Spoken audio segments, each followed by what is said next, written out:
like Benson, I'm a who that. I'm a who that. Long as I'm living, I'm a who that. Lose or winning, I'm a who that. Sports coma, yeah, this is where we do that. Where we do that, where we do that, where we do that, where we do that, where we do that. Boogie like Benson, I'm a who that. I'm a who that. Sports coma, this is where we do that. Where we do that. Welcome, welcome, welcome. Somebody please better help. Running this thing like elf. I thank God every day I'm not a felt.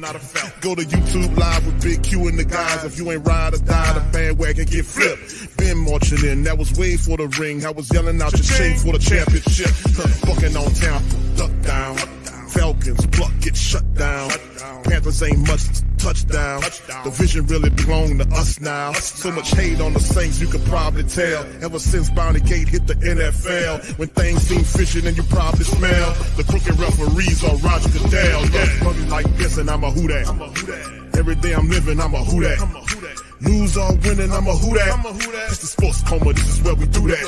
Where we do that, where we do that, where we do that, where we do that, where we do that. Boogie like this and I'm a who that. It's the sports coma, this is where we do that. You're listening to the Sports Coma with Big Q and the guys on the PRO Media Network.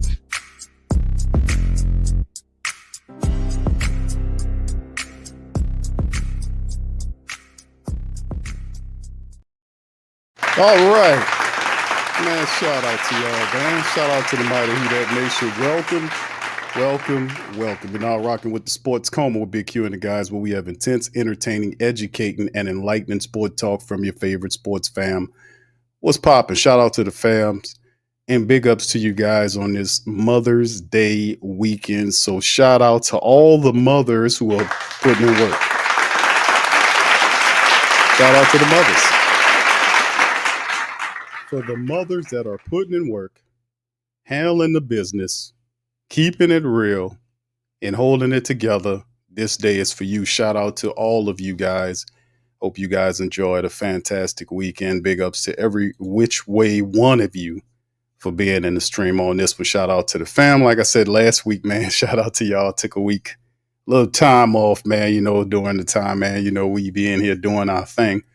But big ups to the family members. Appreciate all of you guys for being in the stream. This one here, Saints begin new era. Cap space, rookies, veteran, post Carr. A lot of the decision making was behind Derek Carr, the man elected to leave, and that ultimately put him out of the way. And the Saints now can transition to a place where we haven't seen in a very long time. To have a rookie quarterback or a young quarterback here to take the team into the future, I think it's the correct decision. Now, ultimately, we're hearing rumors about them looking at a veteran quarterback. I can perhaps see a guy, a placeholder, somebody can come in, kind of steady the Saints room because of what they perceive the inexperience of the position. Understandable.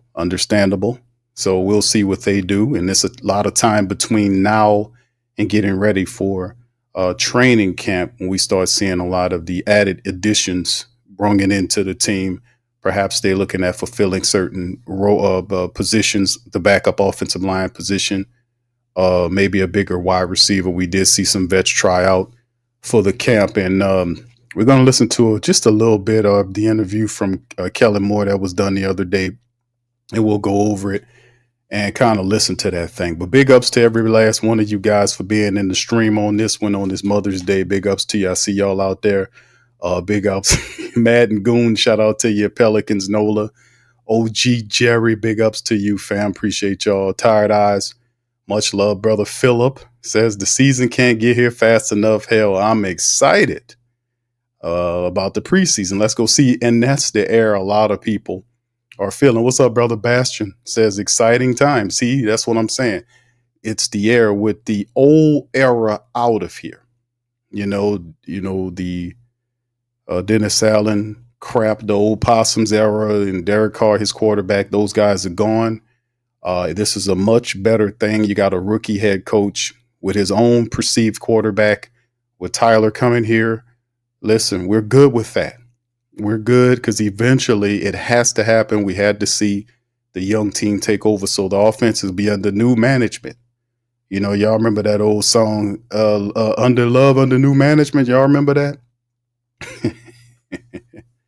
this is what's going on. So I'm happy for that, to be quite honest with you, fam. I really am, to see that happen. And I just hope that the Pelicans can do the same thing. And, if pretty, hopefully they can, I don't too much like to say the hope word, but we'll see what happens. But as far as the Saints are concerned, I think it is definitely the right decision. What's up, Dr. Gray? Shout out to you. What's up, Jaden? Good to see you out there as well.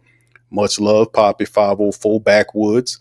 What's up, Deborah? Shout out to my girl, Deborah. The queens are in full effect. Happy Mother's Day to all of the fantastic moms and ladies doing it the right way. Notice how I phrased that. Y'all know how we phrase that. What's up, Stace? Shout out to my dog, Stacy. April. Shout out to April doing the thing. Much love to you. What's up, Bev? All the queens are in the building. This is y'all day, man. This is y'all day to y'all day, y'all day. Kind of great shout out to you as well. Brother Claude, much love to you. Good to see you in the building. Sonia, what's happening, Sonia? Tasha, my girl Tasha, happy Mother's Day to you as well. Big ups to all the fantastic queens out there doing it do. Doing the do. And if you're struggling, if you don't fit this day, you do better next day. This could be said about you. It's okay. We ain't perfect. What's up, Desi? Shout out to you. Good to see you, Queen. Much love to Desi. Brian, what's up, fam? Much love to you. Good. Young City 9, V Griffin. All of you guys. Y'all know I always like to give shots out to the fam. Without you guys, nothing ain't popping. Willie, shout out to Willie. John B's in the building. Much love to all you guys. Fantastic. All right, what's up, Ro? I see you, fam. Much love, 504 Co. Big ups to you as well. Shout out to Michael with the super chat. Says, how you doing, Q? Read the article today on NFL saying Banks will be the left tackle and Fuaga back to right tackle. I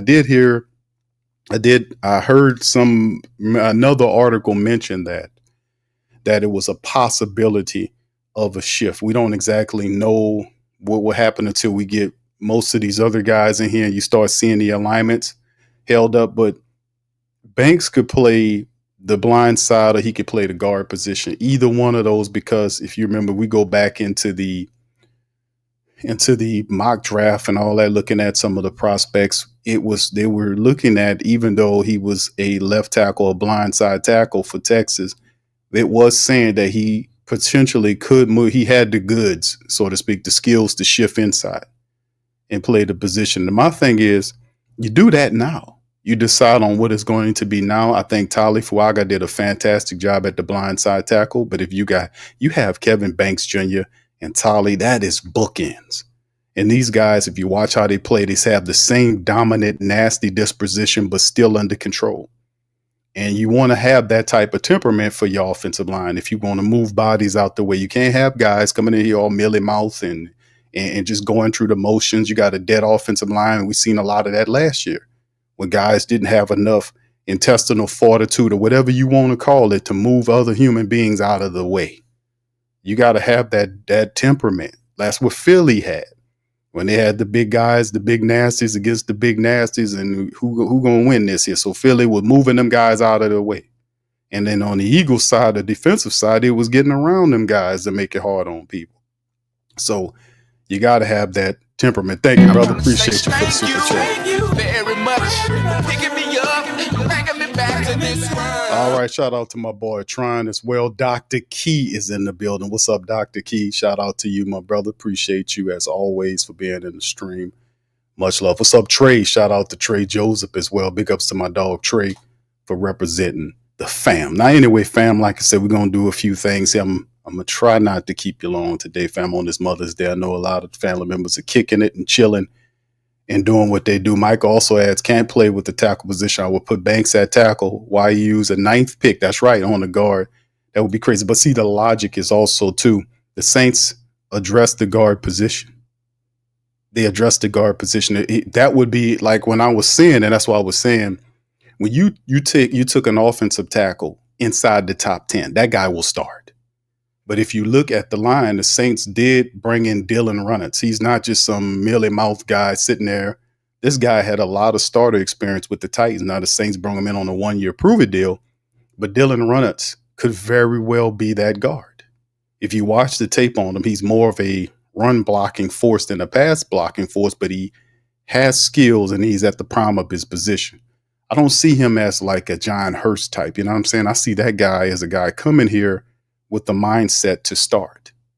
Yeah, so you see what I'm saying? And like I said, I don't see him like a Lucas Patrick type of dude. I don't see him as that. I see him as a guy coming in to start and not coming in here to be a backup. I think Nick Seldaveri was a guy that Saints still have question marks around. What could he do? This is the third year Seldaveri's been here. It's a new regime, new team coming in. It's not the same people that's loyal to this guy. It's a new team. And if you can't stay healthy, get on out of the way for somebody that can. This is the rough, tough, highly competitive world of the NFL. And it's a heavy results driven business. We're not tolerating no losses. We know it's too much losing over the last 4 years, and it's getting the patience have worn out. For people that understand, that got short memories.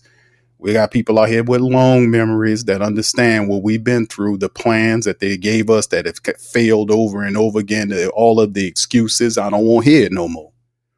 My patience is at an end with all of this, and my memory is long and it's good. So I'm not playing no games with this. And I'm sorry for some of the people that like to kind of put this, that, and third. That's fine if that's you.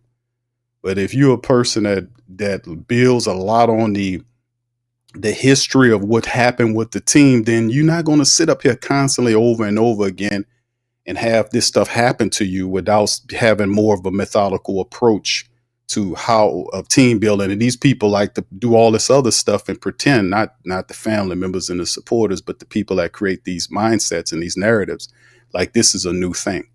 Listen, I want to see how it works. I'm very excited to see how it will look. Kellen Moore. I'm not, I'm optimistic about it, but I'm cautiously optimistic because I want to see how it works. I want to see what Tyler looks like back there. I want to see the competition between him and Spencer. I want to see the young running backs. I want to see who's the potential heir to Elvin Kamara. He's getting up in age. I want to see how the wide receiver room, who's going to step up and step out. You know what I'm saying? I want to see the new mindset, the dominant mindset of this offensive line. I want to see that. I want to see how the Saints defense shift from a 43 to a 34 defense. I want to see how Carl Granderson and Chase Young look in a 34 look. I want to see how these safeties look back there. You see what I'm saying? I want to see how Kool-Aid McKinstry look in his second year. How does Alante Taylor look? Did he develop into what we think he could be? That type of stuff. That's what I'm looking at. And I want to see how that looks. And like I said, it might not be a lot of wins this upcoming season, which is fine. At some point, we had to go through this. As opposed to sitting around here and doing all this other kind of stuff, at some point we had to go through this, and I'm about happy about that. All right, shout out to Big Sean, man. Much love, brother Sean. Thank you for becoming a YouTube member, brother. Appreciate you on this Mother's Day. Yes. All right, yes, Desi said I want to see it as well. That's right, Desi. That's right, baby. All right, Paper Chaser says Arch is coming out. I'm not so sure, bro. We'll talk about that. What's up, brother Dwayne? Shout out to you. What's up, Arnold? Shout out to you as well. He says we'll go after Arch Manning if Tyler looks bad after one season. Will they just abandon him like that? I mean, is there any comparison? Like you got Arch, but that's if Arch comes out after 1 year at Texas, right? Do you think he'll do that? All eyes will be on him to see. I know Garrett Nussmeier comes out next year. Would you be happy with Garrett and his father sitting up on the team as the offensive coordinator? Would you be happy with that, baby? I'm just saying, what's up, Keldrick? Shout out to you, man. But yeah, could he? What's up, Toy? Shout out to you, fam. I see you. Appreciate you. That's the thing. I don't, the shift like that would, to go from not taking any quarterbacks in the first top of the draft since Archie Manning in 1971 to doing it twice in respective years. I don't know. I can't say. I don't say. But first of all, you got to be bad enough to get the first overall pick because nobody's trading you that pick if Arch is coming out. So that's number one. Do you guys consider the Saints right now going into the season the worst team in the NFL? Because that's what it would take to get Arch Manning. Nobody who has that Arch Manning pick is going to trade that to you. You know, they're not going to do that. So you would have to be the guy. Your team would have to be the stinkiest losing this team in the NFL. Is the Saints that bad? I know we won 5 last year, but I don't see us as that bad. You know, I could possibly see like people asking me, okay, you got this doing the NFC South roundtable. Shout out to my guys. And they was asking me about the wins, losses. I'm still uncertain of that. But now, you know, I'm messing with Low and all them on that. But listen, I'm not so sure the Saints get the wins that we had last. I mean, we maybe 5 or 6 wins, maybe even 7 wins, perhaps. We'll see what they do with all this other kind of stuff. But you know, we'll see. But I still don't see us as a 3 win team. I still see the Saints as talented enough because, like I said, we're not a cratered team, like a hole in the, you below the hole in the ground. You know, you just terrible. You got holes everywhere. I don't see that with the Saints. The Saints, the last 3 years, had an accountability problem. That's what happened when you don't have people taking responsibility for their actions, especially at the highest realms of the team. Accountability will turn a good team into a craptastic team. And I think we'll see how the accountability flows with Kellen Moore here. And you got to allow or afford the rookie head coach an opportunity to make mistakes and learn. That's the point of having a lot of mistakes are going to be made with Kellen Moore at the head coaching position, and whoever the quarterback is going to be. It's going to be a new system, and mistakes are going to be made. Now, it'll be fantastic if they bust out the door and get 10 wins and all this kind of stuff. That'll be fantastic. We'll see how it goes. You know, I wish I had my crystal ball out the shop. I would tell you, I would let you know. What's up, Duke? Shout out to you. In the groove. Big ups to you.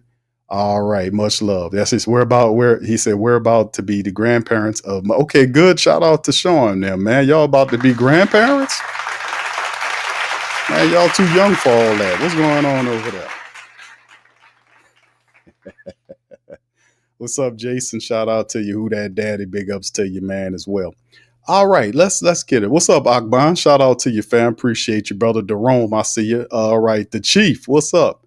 All right, Big Chief says the amazing Arch Manning hasn't done a damn thing in college football to warrant a team dead. To tank there is not a shred of evidence. He amounts to anything. Damn, the Big Chief laying down the big facts.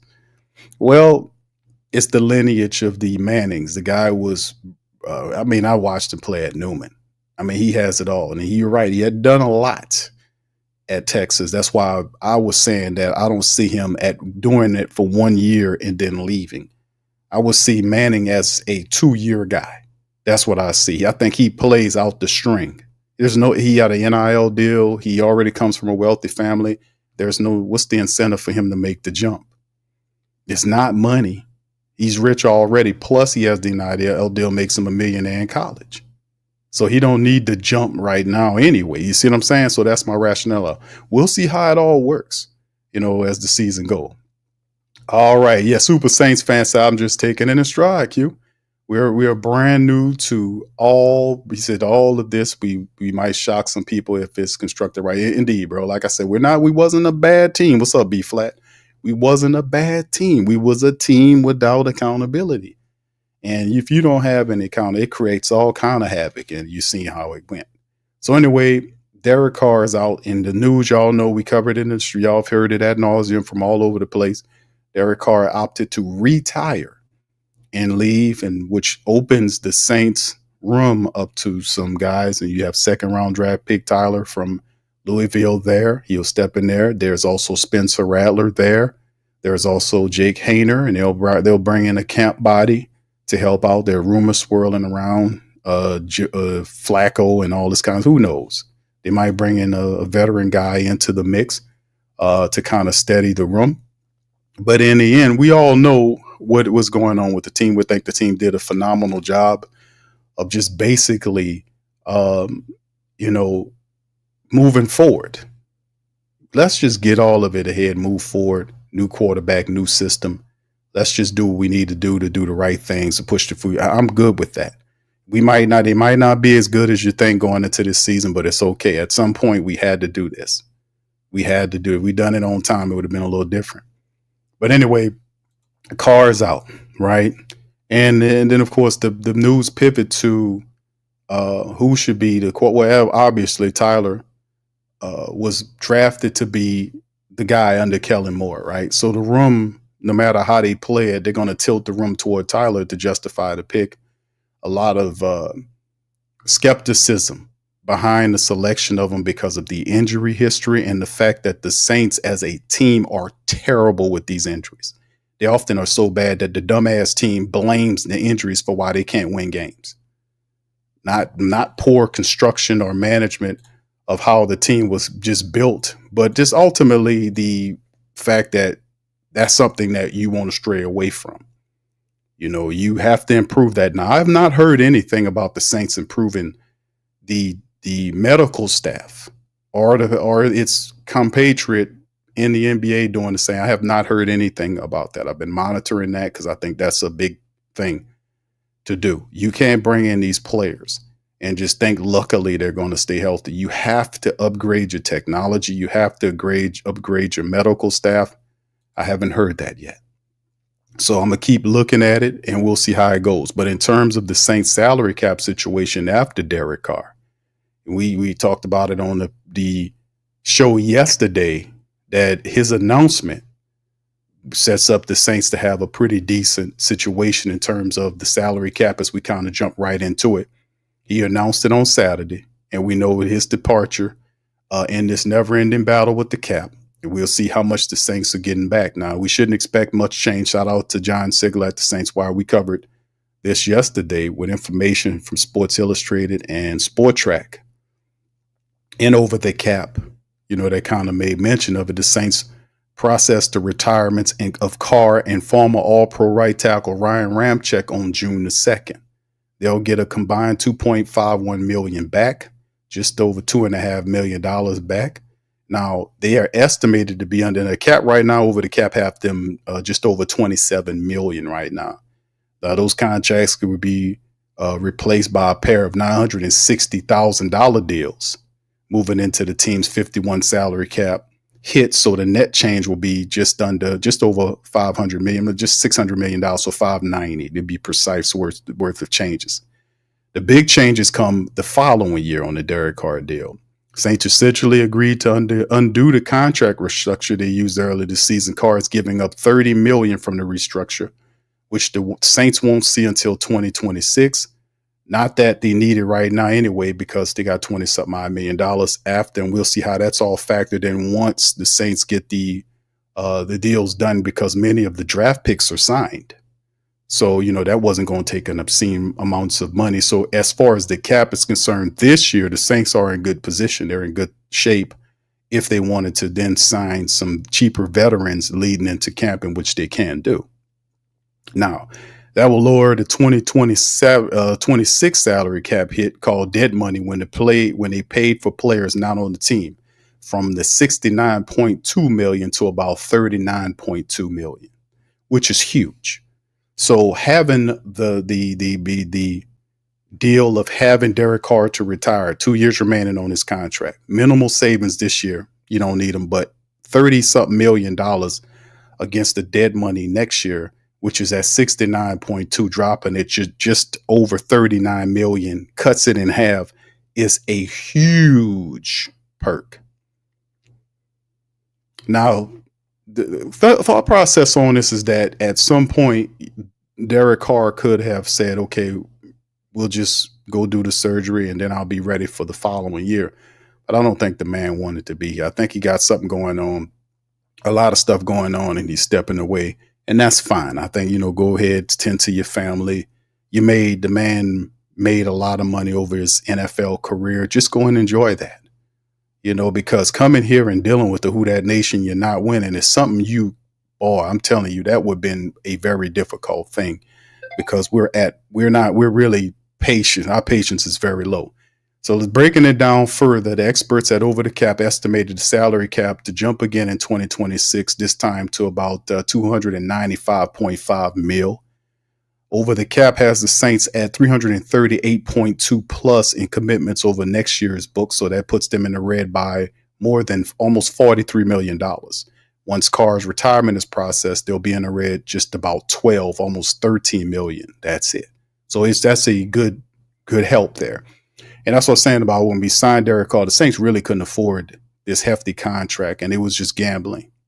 But like I said, Mickey Loomis has never been a guy that's been a guy that worried that much about, the cap and all this. He always been a guy just to kick it down the road and whatever happens, happen. That's all he's ever done. And he doesn't do anything else. He doesn't work it back to the black. That's not his philosophy. His thing is, let's just sign everybody and whip at it again and just blame injuries for it. So, I mean, this helps the Saints in many ways from Derek Carr undoing it, because with him helping, because it's really, I'm not saying shit about Mickey Loomis. He the one that got him into this. It's really, if you want to thank somebody, you thank Derek Carr for saying, I'm going to retire, man. I'm not going to do this no more. Because with him doing that, that helps the Saints out in a huge way with this money going forward. Because the Saints was bored. That money was looking something bad next year. And you see it, if you look at the numbers yourself at over the cap, it's showing you that the Saints next year, man, they sell that stuff was through the roof already. They aren't out of the woods just yet. Remember the dead money we talked about? The Saints are not going to have more of it to account for players whose contracts void in the spring of 26, and the list includes some pretty big names. Cam Jordan's 18.7. Each one of these men that's listed here are on 1-year deals. Cam Jordan's 18.6 mil. Demario Davis 14.2 million. Taysom Hill 9.7 million. Tyrann Mathieu 9.2. Colin Saunders, Foster Monroe, JT Grant, Rashid Shaheed at 6.3 mil plus. Of course, the Saints can cover the dead money and kick the can down the road with extensions, which they did this offseason with Chase Young and Juwan Johnson. Some of the players like Rashid Shaheed look like obvious extension candidates. Others don't. If that is the last ride for Jordan Davis and Tyrann Mathieu, is it? That's another 42.26 mil being paid for guys who aren't on the squad. On top of the 39.2 million for Carr and another 12 million for Ramczyk, that's money not being spent to improve the team. Sure, the Saints can work around it, but they've been working around it for years now. And at some point, you like to enjoy the same level of playing field as everyone else. There's no other factor to consider right now. One other factor, the Saints are tied with the Cardinals for the third most players under contract in 2026 with 47 of them. That does include Carr, Ramczyk, and all those players on expiring deals we just mentioned. But even if all of them depart over the next 10 months, the team ranks in the top half of the league. That matters, being in a position where you can bring guys back in the same system and develop them rather than turn over the entire roster and desperately sign rookie free agents just to fill the squad. That matters, according to the writer. Depending on how they play the cards over the summer and into the regular season, Saints could have enough unspent cap space to let roll into 26 and cover the 12 million and then some. Maybe if Mickey wants to max out the credit cards again in 26 and go get some high-end free agents, he'll have the resources to do that if he wants to keep steadily rebuilding the roster. He'll have a cushion of cap space to fall back on too. For years, it's been argued about whether the Saints were in cap hell, of what it even looked like. At some point, we could say that they were, and now they're clawing their way out. Like them or not, Derek Carr gave them a hand in getting out of the hole the Saints dug for themselves. And absolutely, he really did, because it was looking kind of rough. But also remember, Loomis was gambling on not 25, 26. Remember, 27 is when you get the big bump, when the Saints money go up into like the 200 million. That's what he was looking at. It's not hard to tell when you look at the money behind the Saints. He'll gamble this year 25, and then he'll gamble 26 if he needs to, because he understands the cushion in 27. But it obscures the timeline in the rebuild just a degree, because what he was trying to do in his mind was try to keep older players. This is where the money's coming from. Older players who are, that production is kind of weaning a bit. We know Tyrann Mathieu had decent numbers. We know Demario Davis had decent numbers, but Cam Jordan has fielding a lot of the money. His production has slipped considerably over the last couple of years. And that happens with age. Father time catches them all, right? So we've seen that. So at some point, you want to pivot from that to something else. But ultimately, we'll see what happens here. And like I said, a fresh approach with the Saints heading with a new staff is something that we definitely want to see.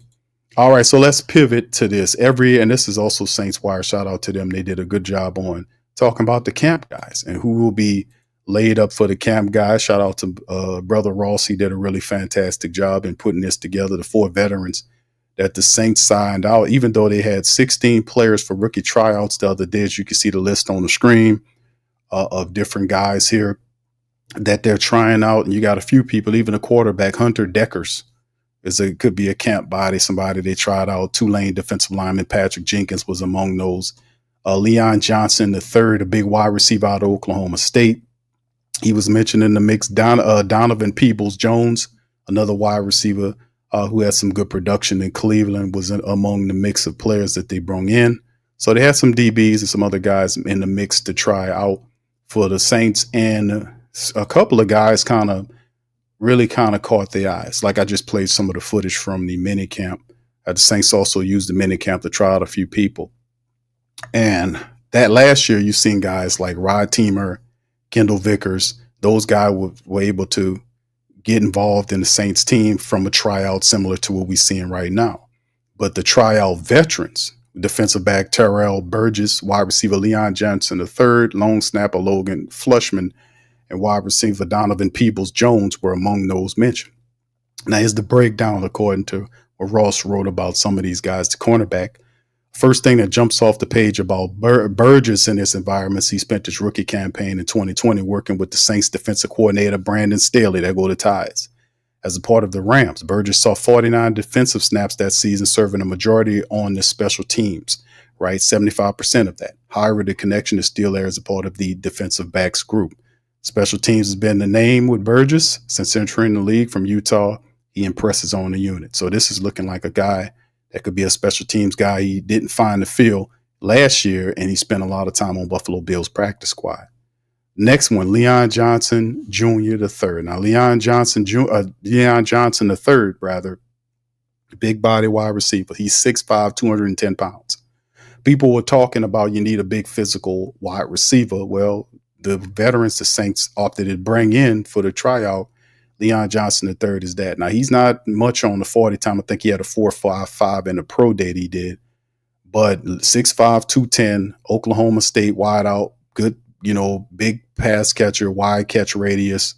60% of his contested catches in 2023, his final collegiate season. During the year, he also graded out as a good blocker. And he spent last season with the Chargers practice squad, So Leon Johnson, we'll see how he fits coming through.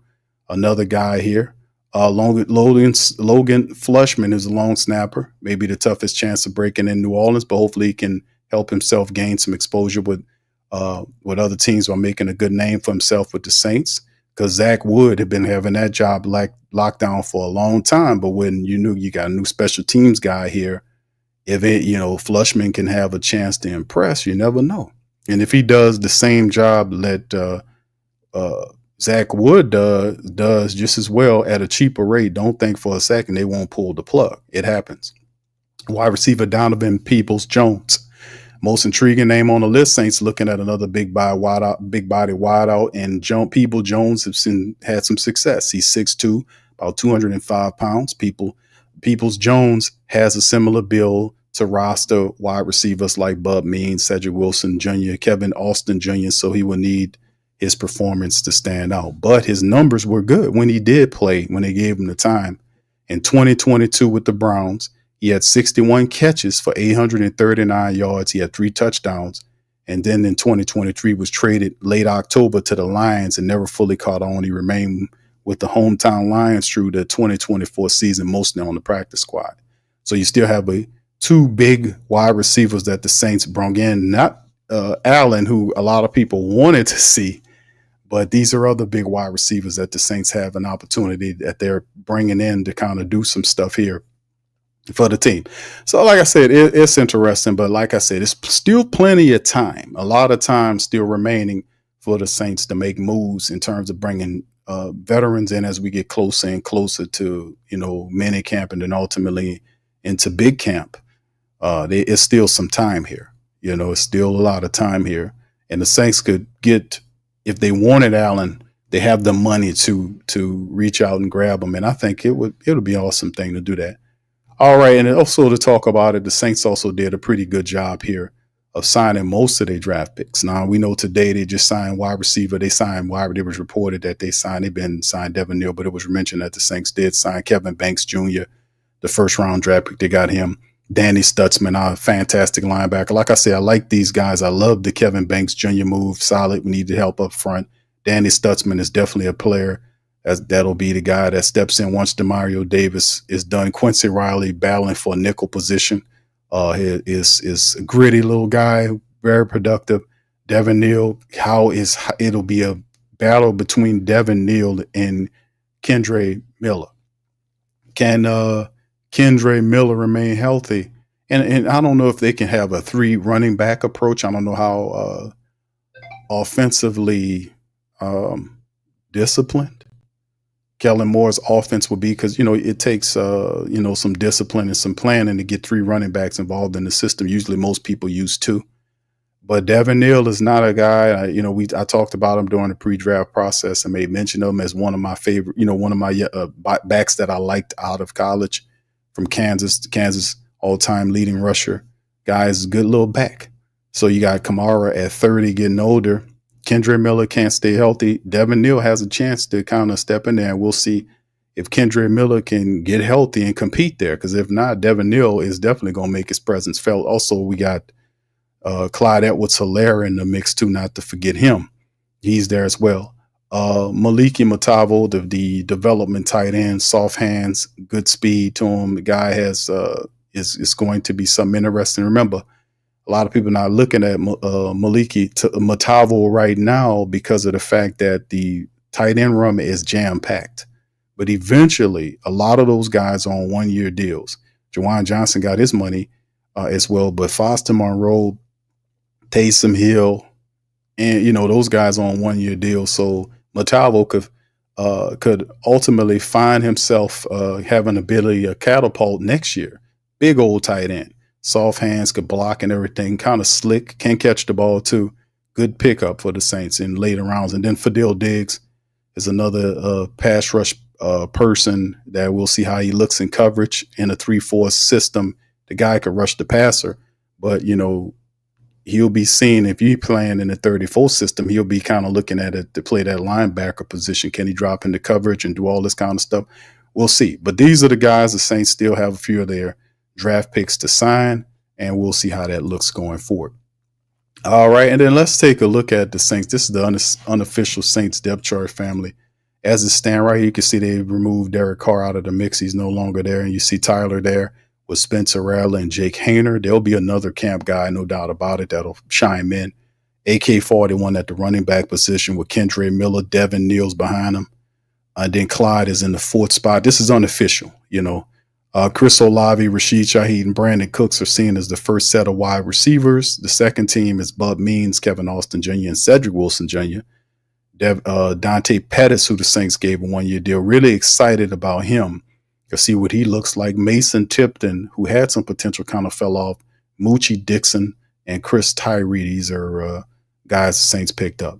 And, of course, like I made mention of the tight end position, you see Taysom and Foster. Taysom, according to Mickey Loomis, when they talked to him, was a guy that a lot of people perceived as he's not going to be ready right away. So Matavo might be able to step in there. But the Saints did have a free agent acquisition. You see Foster Monroe is banged up, but he should be good to go. But Jake Stahl was a guy that they picked up as well to kind of help out. And you see Stahl is a physical tight end kind of guy that you can use him different ways if you like. Some people believe he could be used as a fullback as well. But he's a physical blocker type who can catch the ball, not like Taysom or none of these other guys, but he's a serviceable tight end that does the dirty work, if you know what I mean. Then you look at the offensive line with Tolly. They got Kevin Banks at the right tackle position. We have heard rumors that there could be a switch there where Kevin goes left tackle, Tolly goes right tackle, and Penning becomes a backup. A lot of people say, Q, why not slide him to the guard position? Because you have guys competing at the guard position. You have Dylan Runnels, a veteran from the Titans who played, 50-something games. He started, 30-plus games, something like that. So you got a guy coming in his prime looking to start. And he'll challenge the often injured Nick Saldiveri for the guard position. So even if they had the idea to move Penning inside, he has to battle with those guys. And you have to think that with him never playing the guard position before, these other guys have a definite advantage over him, right?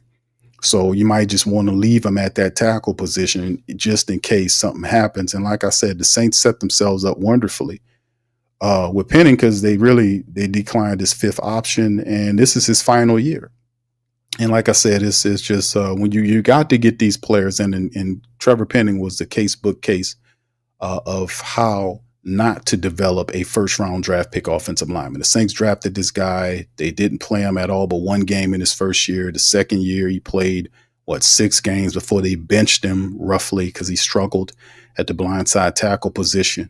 He didn't see the field. He was active on the team, but he was buried on the active depth chart, and other guys were playing over him.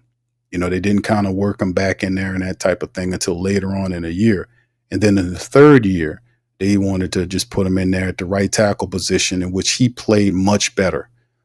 Started off a little struggly and shaky, but ultimately he played every snap. He was pretty much in every game. So he was a benefactor of having all of the game experience, and we'll see in his final season what he looks like, because guys are trying to take your job. So does he bring that force, that intelligence? Because this is probably going to be the smartest and most complete Trevor Penning that we've seen in the last 4 years coming into camp.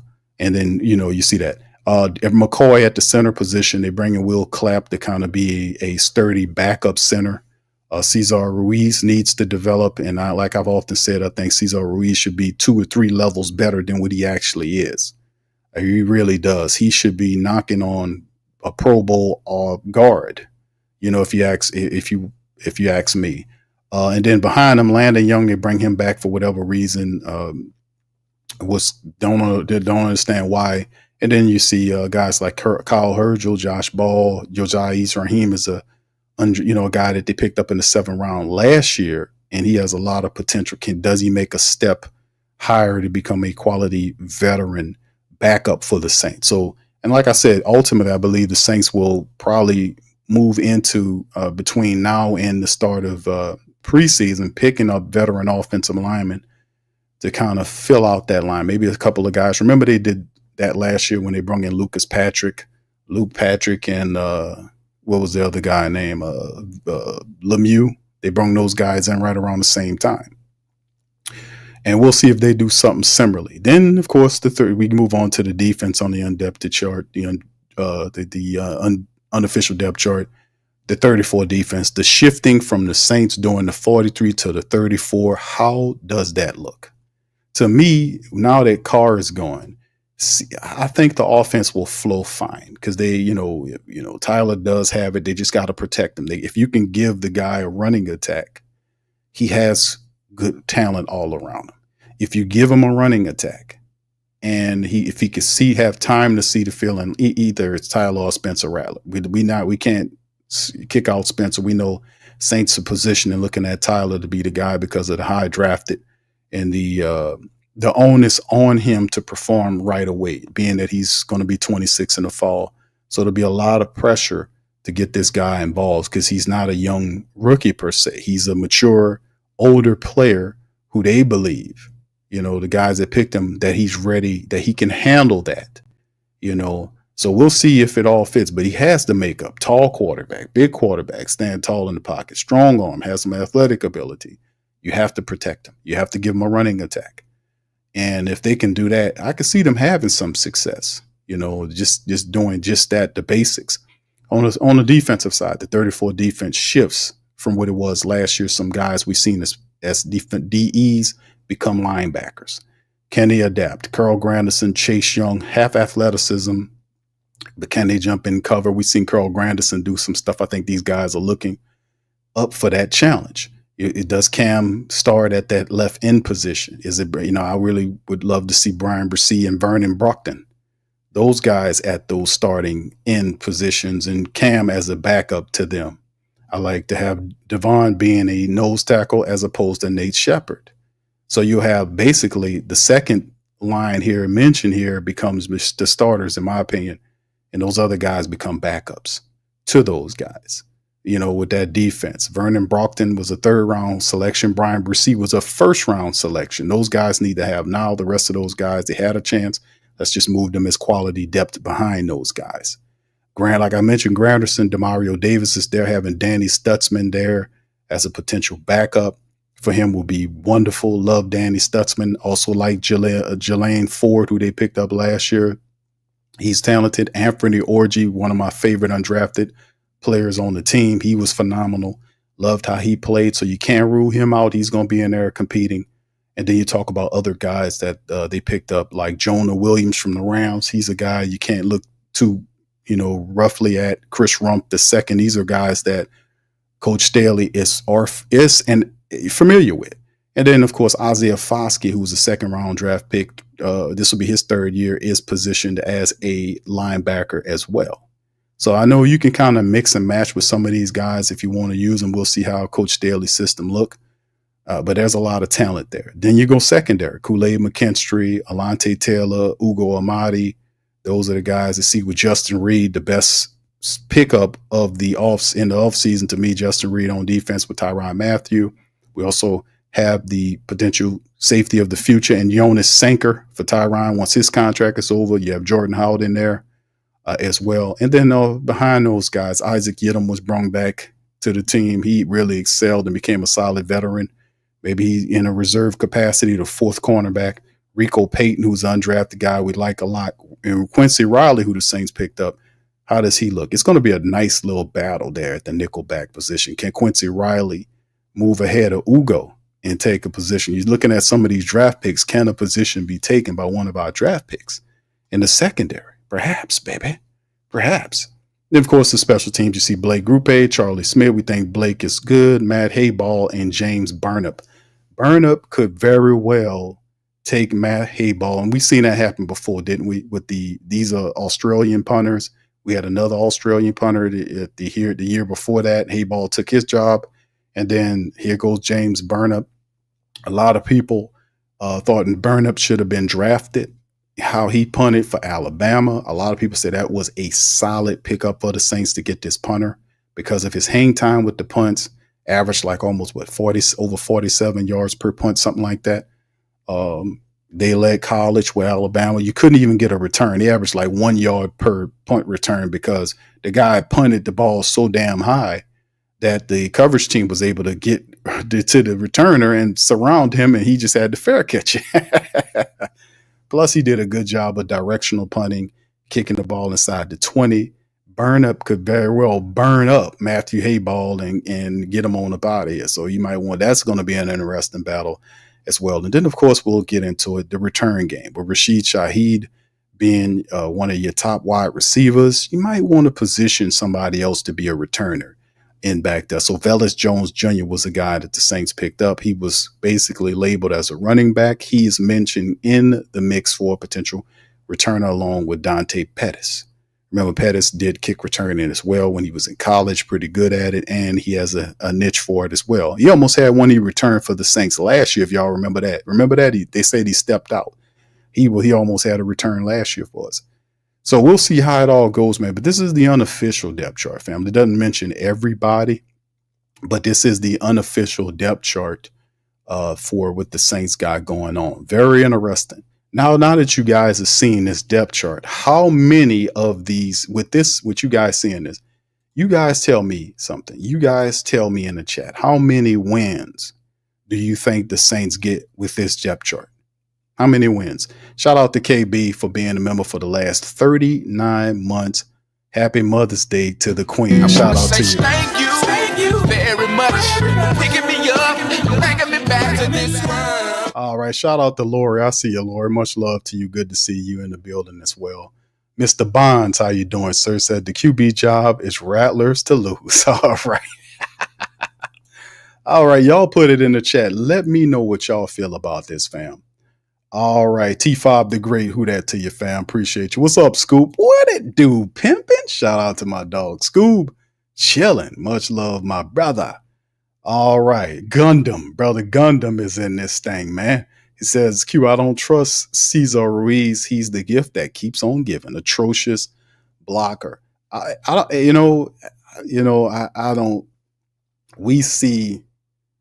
You watch the tape. Listen, I'm telling you, it's some players that we just don't focus on. Like we don't focus on a lot because people give grace to some of these guys. Cesar Ruiz is one of these players.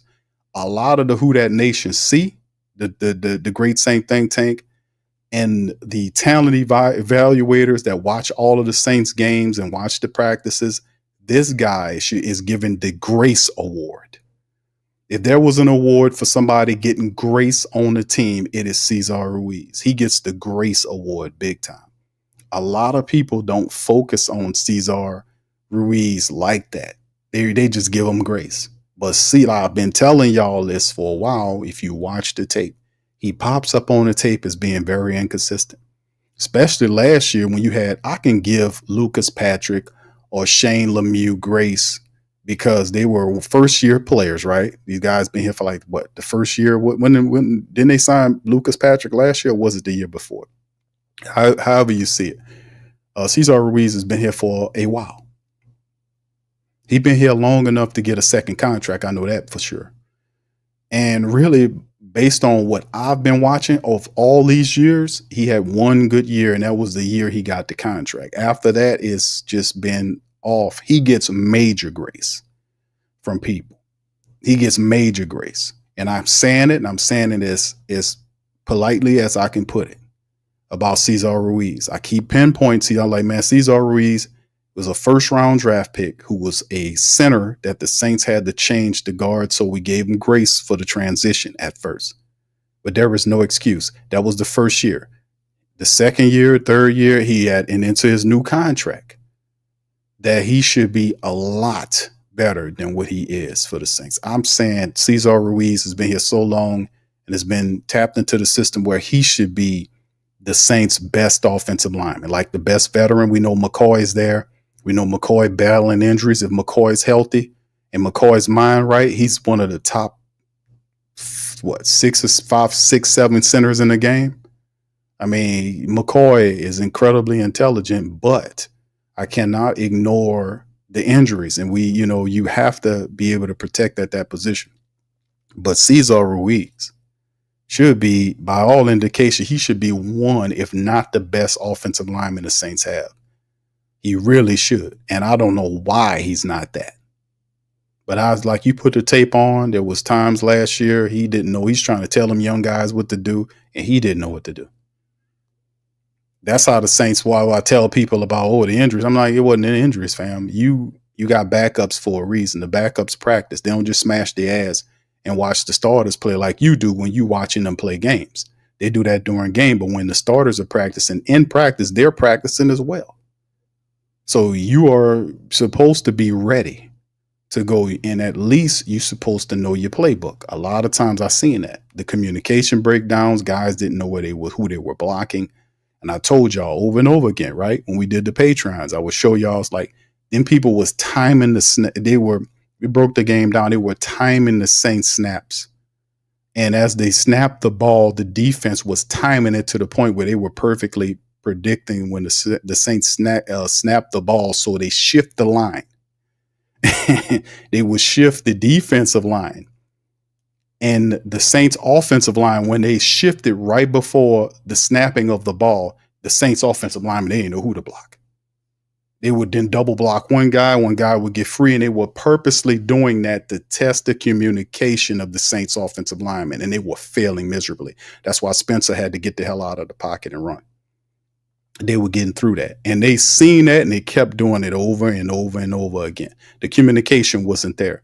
Now, a lot of times, so much goes on to the player, but a lot of it goes on to the coach because you're supposed to be ready for that. Them guys supposed to be communicating and know right before that who they block. This is my man. Go over there. Or this type of thing, you see? And I seen that, and they were having success on the Saints game after game toward the back end of the season. It was strategy how they was doing it. And I picked out like, man, these people ain't slick or sly. The tape shows everything. There's nothing hitting on film. You got cameras everywhere. You see everything. So, but you're right on that Cesar Ruiz thing. You're absolutely right on that. All right, let's look at some. What's up, English? Shout out to the English. Says, what up, Q? Seems like the air is a little fresher and the birds are singing Like they mean it again after the black and gold. Yes, indeed. Yes, indeed, brother English. Yes, indeed, sir. It was rough. But the thing is, I want, with the Derek Carr thing, it was just a bad decision to do it. We could not afford the man. A lot was put on his shoulders because they put him up there. It's not like you were in your closet somewhere in your car having a full, conniption fit, hyperventilating and hallucinating that Derek Carr was supposed to be the last key to put the Saints back to playoff relevance. You didn't, hallucinate that. That's what they were pushing to you. See, the narratives. When they brung him here, that was the narrative that he was supposed to be the piece that take the Saints to the next level. Because they had all these veterans here. All you need was a veteran quarterback there to take them to the next level. That did not happen. For whatever reason, it did not happen. So thus, as the chapter is officially closed, it's marked as a tremendous failure, a horrible and terrible failure that should hang around Mickey Loomis' neck like a nasty green, nasty ass piece of moldy cheese. But it will not, because there is no accountability, because Gail Benson don't know nothing about how to run an organization with accountability. She don't know nothing. She over relies on guys past their prime. Real deal Holyfield. But outside of that, it's really interesting because Carr, it was a tough spot to be in. Being in with the Raiders in Los Angeles is different than New Orleans. And these guys come down here thinking they're going to get a bag. You can come down here and get paid, but you're going to get your issue if you don't represent us. And that's real deal. And these players go and they say that. They're saying about, man, when you go down to New Orleans, bro, if you represent, they're going to get you. You're going to have your back. But boy, if you don't, and that's fair. You can't ask me to I'm not making no excuses for no grown ass man that's making $150 million. When you collected that, you got to show up. The man did not show up. He did not. So thus, whatever you get, you get. You can't come around here without that, man. That's just, and everybody knows that ain't just indicative of New Orleans. That's everywhere. If you show up and you go somewhere and you underperform and you making that kind of money, man, the people going to hang you out to dry, man.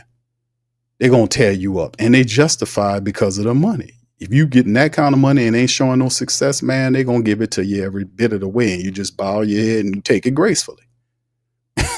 Don't sit up here and talk about they hating.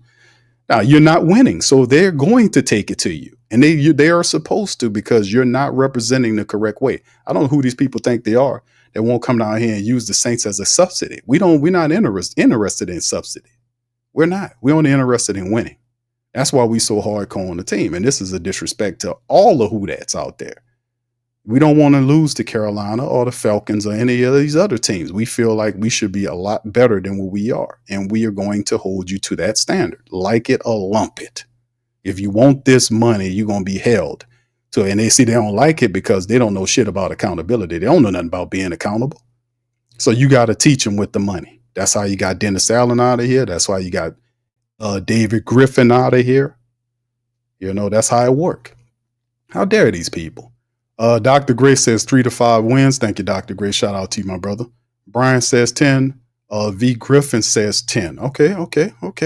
Lori, shout out to Lori, says 7. All right. What's up, fam? Thank you, bro. Say what's up. What's happening with you, my brother? How you feeling? All right. Mark says 8 to 10. All right. Bev says 9 wins. Okay. Thank you, Beverly. Shout out to you for that. All right. What else? Who else got something for me? 223 fam. What's up, brother? Says 10 wins. All right. All right. Much love. Brother Gundam believes they'll be 10-7 this year. Okay. All right. Pelicans Nola says 11-6. Yes, indeed. All right. Jerry Covington. What's up, my brother? Says Caesar Salad got beat down by Jalen Davis. Man, he had him going backwards all game. That's what I'm saying. Cesar Ruiz.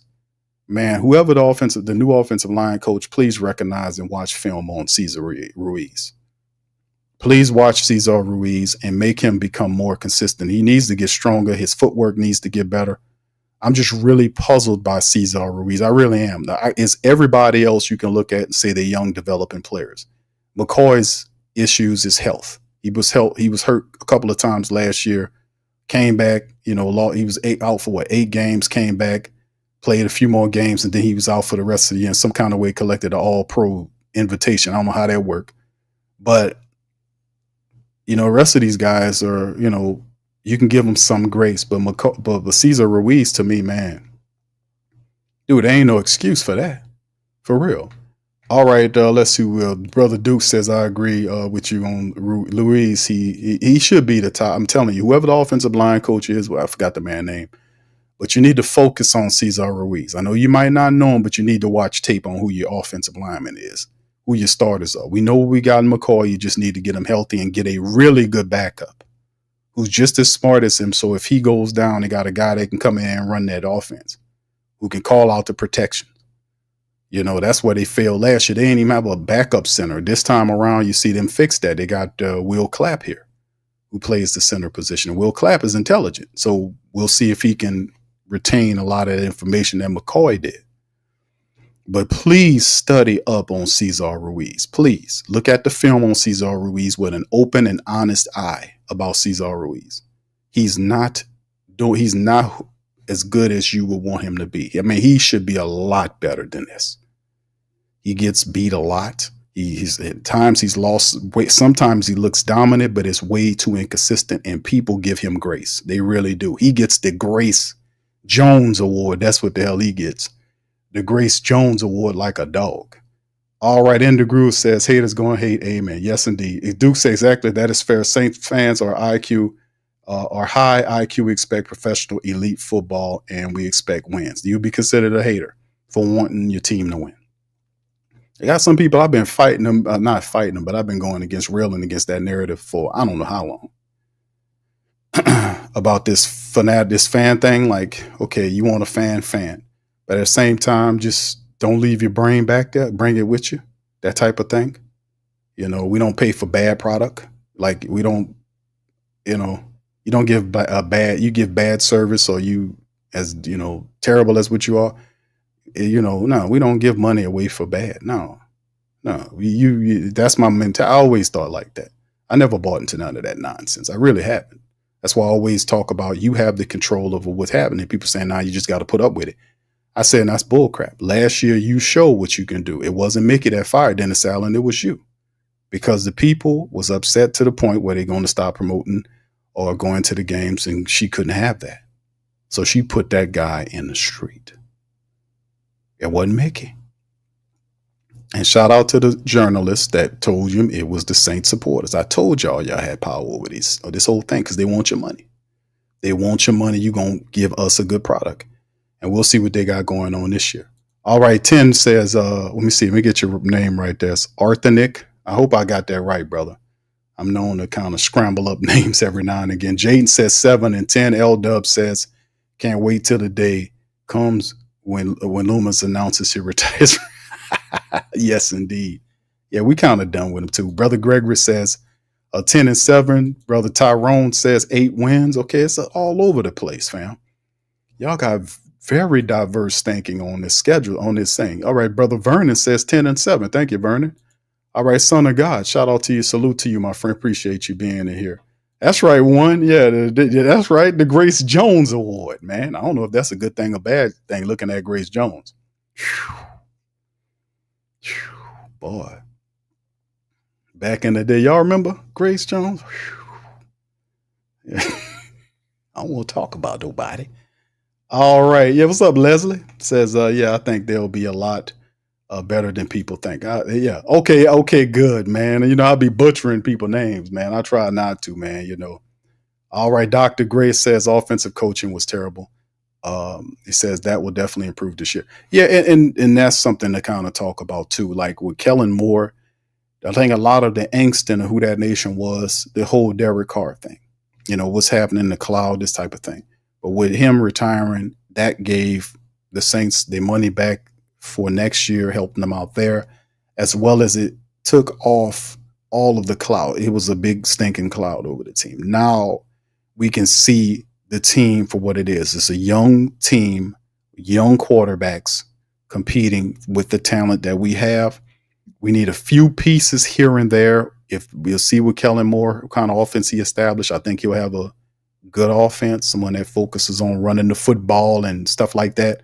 looking forward to that. And I think that's what a lot of the Who Dat Nation was, the angst was because of the murkiness of the QB position. But now that it's cleared, I think we are headed in the right direction. So I'm not really going to be down on the Saints this year in terms of, because you never know what's going to happen. But it's very interesting because, like I said, the Saints are not a burnt out creator team. I keep saying that because it's true. If Kellen Moore can come in here and run the football, set up the offensive line where we can run the football effectively and give Tyler or Spencer, whoever's a quarterback, an opportunity to see the field and, to make plays, I think the Saints will be all right. Defensively speaking, going from a 34 to a 43, how do they look there? How do they look there? See, it's so many great changes that's coming to the team. You're like, damn, it's so many. We got young quarterbacks at the top of the team that's going to bring a fresh energy. We got good draft picks, Devin Neal, Kevin Banks Jr., Danny Stutzman, Quincy Riley. You got some of these guys, and then you mix them in with Elvin and Chris Olave, Rashid Shaheed, and hope Jawan Johnson getting his money. Maybe he could step his game up to being a top 10, top 12 tight end in the game.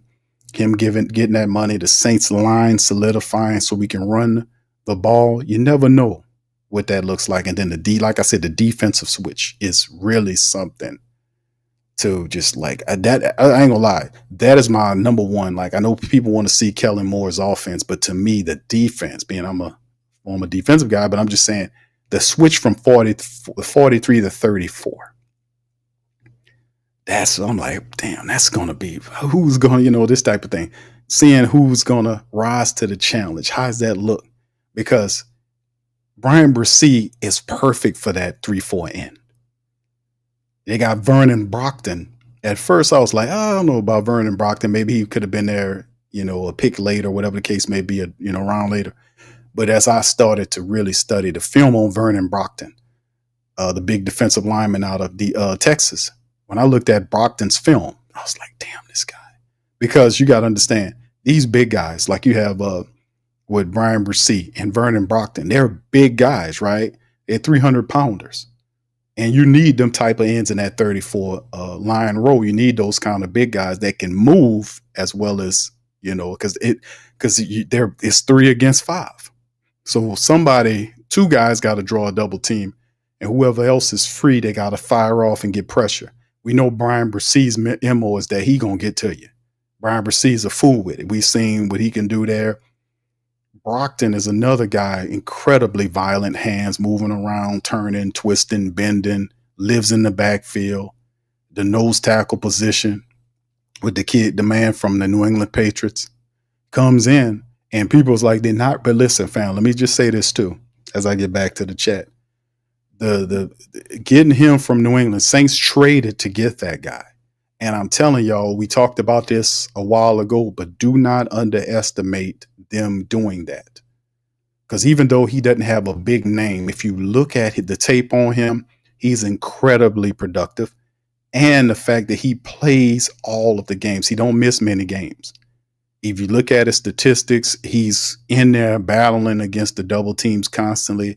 That's a reason why this guy could be one of them top defensive acquisitions of the year when it all comes down to it, because that has to work. You operated so much pressure on those 3 ends up front. Those guys have to do their jobs to allow the linebackers to either blitz or drop into coverage.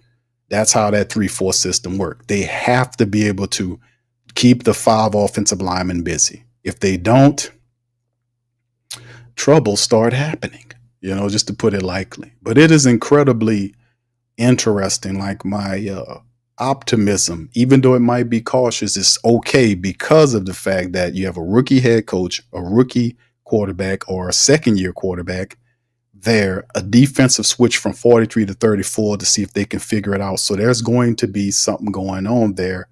But I do feel that they are headed in the right direction. Do you guys feel that? Maybe I should put up a poll, man, so you guys can kind of fit in, because y'all are all over the place with these predictions in terms of what do you guys believe how many games the Saints win this year. I've heard 11, I've heard 10, I've heard 7, I've heard 6, I heard 5, I heard 3. Hold on, let me put a poll question up for you guys because I really want to know.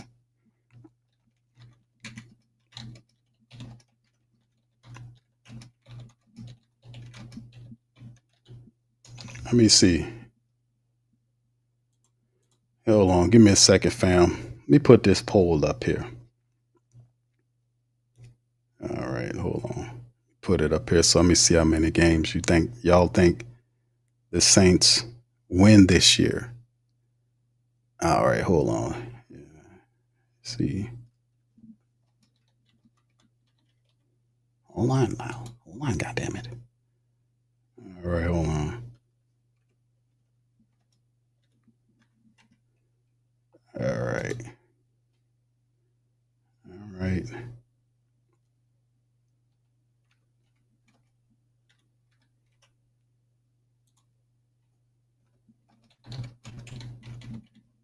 All right. Y'all please do me a service and answer this poll. The poll is up. Y'all do me a service. Hit that poll up and let me know. How many games do you think the Saints win this year? Because we've gotten to the end of the draft, the undrafted situation. We've even seen the makings of potentially what the team is looking like, right? We see where the defense is pointed. We've seen where the offense is going without Carr involved. He's retired. All right. Gundam says it's an easy schedule, Q. Okay. All right. I hear you, brother. Is there such a thing? Is there such a thing? Is there such a thing as an easy schedule? What's up, DeWright? Shout out to my brother. He said he said that's 3 and 4 gonna be nasty. Yes, indeed, brother. Clint, what's up? Clint says Brockton can move. Gonna play that third. Yeah, Brockton, bro. Y'all, if y'all haven't seen the tape. Oh yeah, he said Grace and yeah, that wasn't that scary, Clint. Oh my goodness. Boy, Grace Jones was scary. She was scary in Conan. She was scary in Boomerang. She just back into she just was scary, period. He ain't lying. I'm gonna just be honest with you all the way around, brother. Oh my God. Let's just say if you was going to a dark alley and you needed help, I think you should call Grace Jones and tell her, come on and bring that damn spear she was carrying in Conan and tell her, bring that on with you. Oh my God. All right. Joseph says 2 and 15. All right. Thank you, Joseph. Shout out to you, brother. Appreciate you there for that. All right. Yeah. You right on that, brother. What's up, brother Jay? How you doing, sir? I'm doing well, my friend. Appreciate you being here. What's up, Sydney? Shout out to Sydney. We have another defensive tackle we drafted last year. We're getting younger. Yeah, the D you're talking about. They still have a couple of guys. Yeah. Outside of the guys, you talk about Brian Brissy and Vernon Brockton. The getting Divine Gacho here. John Ridgway, who we traded for, is another big guy. Christian Boyd from Northern Iowa was a guy that I thought should have had more minutes last year, but he couldn't quite get the time because Ridgway was in his way. But Christian Boyd's another guy that was pretty good. He can fit that nose tackle role. So yeah, we do have some interesting players to see, who fits where and how. So we'll see how it all goes, All right. Thank you, Sydney. Shout out to you as well. All right. Y'all, what's up, OG? OG says 4 and 13. Shout out to you, my man. Appreciate you. Son of God says, who is the tight end number 2 behind JJ when the season? That is going to be Foster Monroe, my brother. Foster Monroe, Taysom Hill. I think, like I said, Taysom plays the tight end position, but Mickey Loomis said Taysom would not be ready right away, right? He said it's going to be a while. So we don't see Taysom Hill. I don't think Taysom Hill is going to be ready to probably later on in the year, like maybe later, past the halfway point of the year. Maybe he had that horrific leg injury. So, and that's what they asked about Taysom, and Mickey Loomis did give you that giblet of information, like, hey, he's not going to be ready right away. So that means Foster Monroe will be the backup tight end to Juwan Johnson. And then behind him, you have Jake Stahl, the tight end that they picked up from, I think he was with the Eagles last year. He's not a guy. Here he is right here. I got the stuff peeled, but this is the guy they picked up and they signed 6'4", 250 from Nebraska. And he been played in 22 career catches no touchdowns, but he averaged almost 9 yards a catch.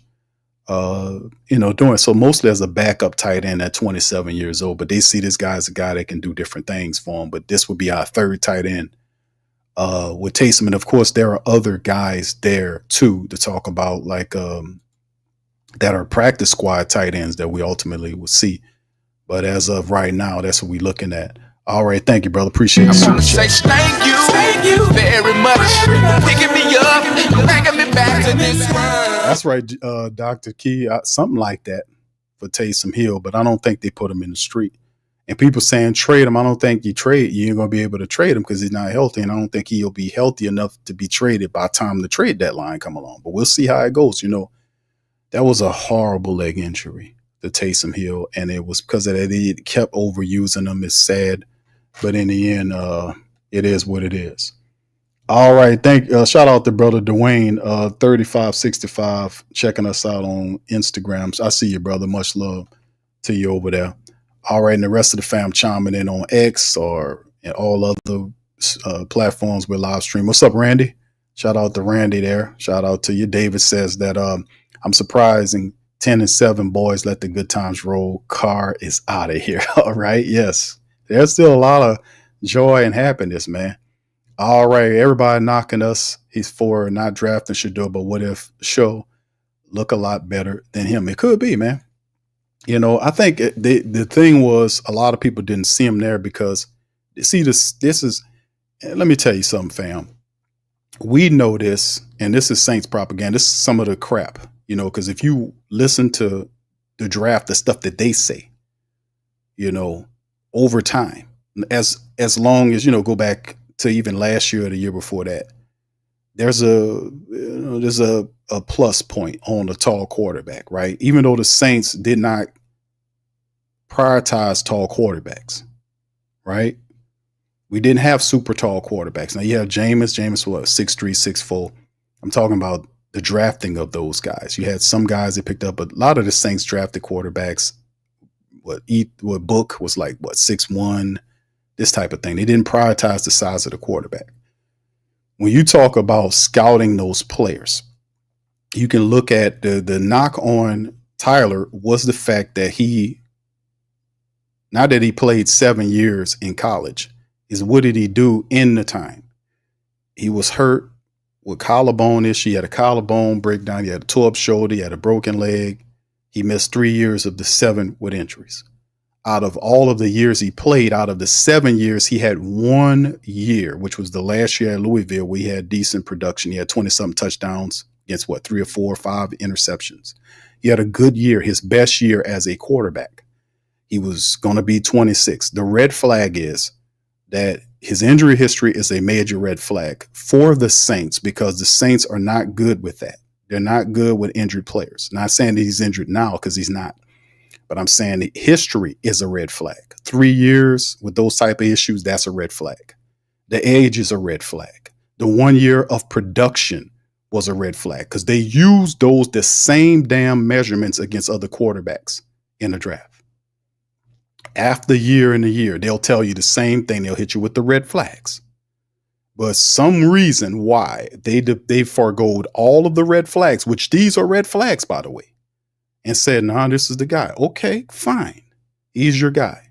Now, outside of me saying that, and the fact that with those red flags is why you don't reach to him, just like Jackson Dart was not listed as a first round pick. The Giants jumped up there and went and got him and made him that, just like Mitchell Trubisky wasn't a first round pick. I told y'all that prior to the draft. I said there's always going to be teams that grab at these guys earlier than what they're supposed to because they perceive other teams wanting to get them at certain spots. So they don't want to, they're in a position where they don't want to trade down because they're thinking the team might get them. So they go and grab them.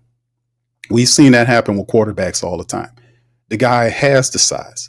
He has the arm. He has an athletic degree and he's healthy. Those are the positives right now.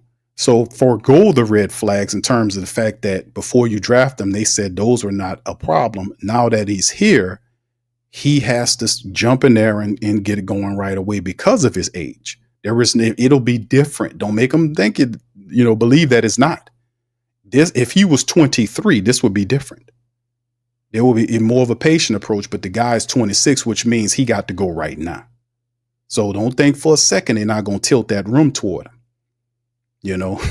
So it works out that Derek Carr is gone, because if he was here and healthy, then Tyler move would be like, why are you doing this? But if they feel like he's ready to go right away and forego all those red flags, okay, let's go. Let's see what he got. Because outside of that, if you can protect him, but I can say the same thing about Spencer Rattler, that if you can protect these guys and let them see the field, that they will scramble around, they will make plays, they will do a good job. But you got to give them a running game. You got to give them protection. And that's how you got to roll this thing. So I like his skill set, but like I said, tall quarterback that can see the field. He looks confident. Let's keep him upright and protect him and give him a running attack. So with that being said, the Shador and all this other stuff, that's all done and out of the way. The decision has been made, and we just need to see what Tyler could do for you in the Black and Gold Nation, right? So we'll just be patient on that. All right. So yeah, Dr. Gray asking now. I don't think they get rid. No, they're not gonna get rid of him, bro. They're gonna hold on to him because I don't think he'll be healthy enough. We'll see. Maybe he does heal, but for the trade deadline. But I don't see them trading Taysom Hill. I think they'll probably keep him because he's a good weapon. All right. Jerry says, Q, they don't know Ish from Shanghai. Okay. All right, OG telling them. All right. So anyway, Beyond Realist is sorry, not too excited at all. That's all right, bro. You feel the way you feel. It's all right. Nobody gonna blame you to feeling. However you feel, it's how you feel, my friend. This is a no judgment zone. We're not gonna be over here saying you should feel like this. You should be excited. Some people are excited. Some people are, they on they show me stuff. I get it. However you are is what you are. We all good. Duke says all red flags. Is that? Yeah, they do. You cannot espouse that, family. If you watch players, they've hit there are such things as red flags. There's also the red flags could be a weird criminal history.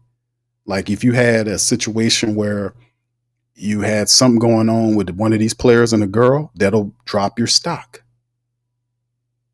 It depends. They're red flags. Like if you up and down play history, injuries, a criminal past, weird stuff going on, this type of thing, those are considered red flags. So it's really up to the team to decide whether or not the red flag is worth it. But the talent, does the man have the talent to play the QB position outside of the perceived red flags? He does. He does have the talent. He has the arm. He has the ability to stand tall in the pocket. But guess what? The position is not his yet. There's another guy named Spencer Rattler and Jake Haener. We know Spencer probably be the guy that Spencer Rattler is going to give him everything that he got. So I'm really looking forward to see the little competition between Tyler and Spencer Rattler for the QB job. And we heard the head coach make mention of the competition at the quarterback level with Kellen Moore, making mention of the competition. Will it be a fair competition? We'll see. But it's a lot of pressure on you to get this guy in there. We'll see what happens with it. All right. What's up, Kevin? Yeah. Oh, yeah. No doubt about it, man. No doubt about it. You can't forego. That's just common sense, man. When you scout people, there are red flags involved. But I think the man do have the talent to play. We just need to keep him upright. Jaden says, Q, I'm excited for the new 34 defense, and the 34 defense is going to be awesome. I'm excited for this new defense and this new offense. I'm pumped for this. What about you, Big Q? You excited? I am excited about the 34. Listen, I know Kellen Moore, has to run the ball. I know his focus is on running the football, right? To get the play action going, to get into the offense and all this kind of stuff. I know he has a good offensive mind. And the great part about it is he has Elvin Kamara, Chris Olave, and all these other guys. He has guys that'll be ready to go for his scheme fit, whatever he's doing. I know there's going to be excitement there. Being that I'm a defensive-minded guy, I'm really interested to see with the transition 40 through the 43 to the 34 defense with all these players moving around. I am really excited to see how that looks because y'all know the 34 defense is. We posted that when we had the great guys, and I ain't gonna compare this defense to them, but that's the last time I recollect in mind we had the 34 with the Dome Patrol, which was the best defense in NFL history. Mike Singletary said that. I even remember guys like Lawrence Taylor was talking about that. Like, man, that Saints defense, man. If they had an offense, they would have won a couple of Super Bowls. That's what Mike Singletary said about the Saints. So that's what I'm looking forward to. All right. LVL says, truth be told, our offense wasn't bad as the D. All right. Thank you, brother. Appreciate you for that. All right. Y'all hit the poll up, fam. Get ready to end the stream. But listen, I want y'all to do me a service. Please feel free to hit that poll. Hit the like button if you haven't hit the like button. We got 170 something people in the building across several different platforms. Please feel free to hit the like button, share, and if you're not a sub up, and do me a service. If you're listening on other platforms, kind of shift over to YouTube. And I don't think you guys get the poll where you are, but hit the poll up and tell me how many wins you perceive the Saints getting this year. We seen the unofficial depth chart I showed you. We see what the Saints have got going on. Y'all show me or tell me by voting in the poll, how many wins do you think the New Orleans Saints shall get? Y'all put it. What's up, Jay Survivor? Shout out to you, man. All right. What's up, Brandon? Brandon, shout out to you as well. All right. Pelican Nola said, I'm excited to see linebacker from, Danny Stutzman play for the Saints. Yeah, this is going to be fun too. And interesting as well. All right, y'all do me that service. And while we got that going on, we're going to transition. I'm going to listen to, this was a little bit from Kellen Moore yesterday, fam, as he was talking about with Derek Carr retiring. I'm going to hear a little bit of what he was talking about yesterday on here. Here we go. As we've gone through this whole offseason, Derek's had to go through a lot just as you go through this process. And, I was making the decision ultimately to retire from the National Football League after 11-year career. I mean, first of all, you respect and appreciate so much that Derek's done in this league, and for the way he's done it, the on the field performance, the off the field person that he's showcased, and the impact he's had on so many people in this profession is really, really special. And so certainly, coming here, I've always had so much respect and appreciation for him. And as we've gone through this process, obviously this is how it kind of ultimately was settled. It was really good communication through the whole process as far as navigating this. Again, challenging circumstances with him being injured at the end of the year, and then just kind of navigating things throughout the whole offseason process. And so, I think, Derek, the people that are part of his life have communicated really well with the Saints. I think there's been really good communication. So, we feel like it was done the right way. When did you find that retirement was an option? Yeah, obviously that just kind of came down at this point. Obviously, we were more aware of the injury, recently. And so as you go through that process, again, there's personal components to this that, you want to respect people's process as they go through this. These are challenging circumstances for families. And, Derek's been great through this whole process. Sorry, say again? Retirement decision that came down the last few days or the last week? Yeah, again, he's kind of communicated mostly with Mickey and those guys as we've gone through this process. And, obviously the last few days, they had those communications and those conversations and made this ultimate decision that felt best for them. Is it nice to maybe know, again, obviously it's a personal decision, but from your standpoint, that there is clarity now and you know potentially what you have working with this offseason going forward?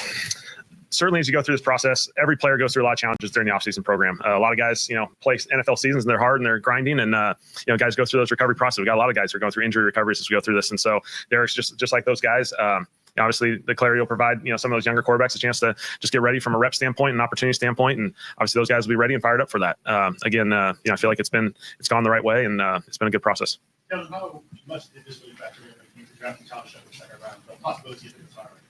Certainly, as we went through the draft process, we certainly felt like adding a quarterback to that room would have been very valuable under all circumstances. And certainly, as Derek's injury became something, obviously there's a little bit more awareness to it. But we were navigating it originally with that plan of if someone fell into a situation that the board fell and that player presented itself, we'd be ready to take a quarterback in a number of situations and cases. And so, certainly we felt like it played out pretty well for us. Do you feel like you guys kind of what we saw today, just trying out at every spot and see where it fits right? Yeah. Kelvin's going to play a couple of different positions as we go, just kind of let these guys get settled. I think for us, it's just seeing these guys in different body positions. And so certainly he went across the offense line today, and we'll narrow that focus as we go through this process. I think for a lot of our guys, every position, we're trying to expose them to a couple different spots, a couple different environments, and just see how they respond. And then we'll settle in as we go. Will you do the same thing with Tyler's squad? Will he play both sides too?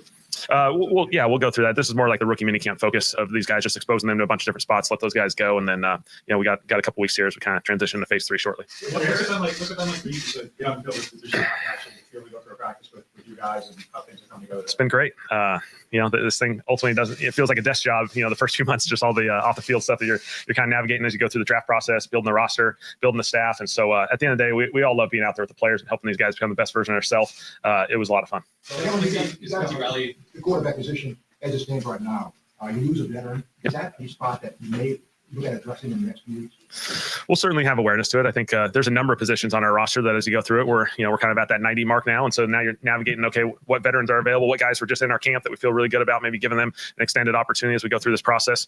We know this roster will move certainly in the next couple weeks as you kind of finish the OTA phase of this thing. And so, we have 3 quarterbacks right now. Certainly in a lot of cases you have 4, not always, but certainly we're ready if the opportunity presents itself. Yes. Yeah. He's just navigating a pre-existing thing that felt like a procedure to allow itself to just get ahead of it.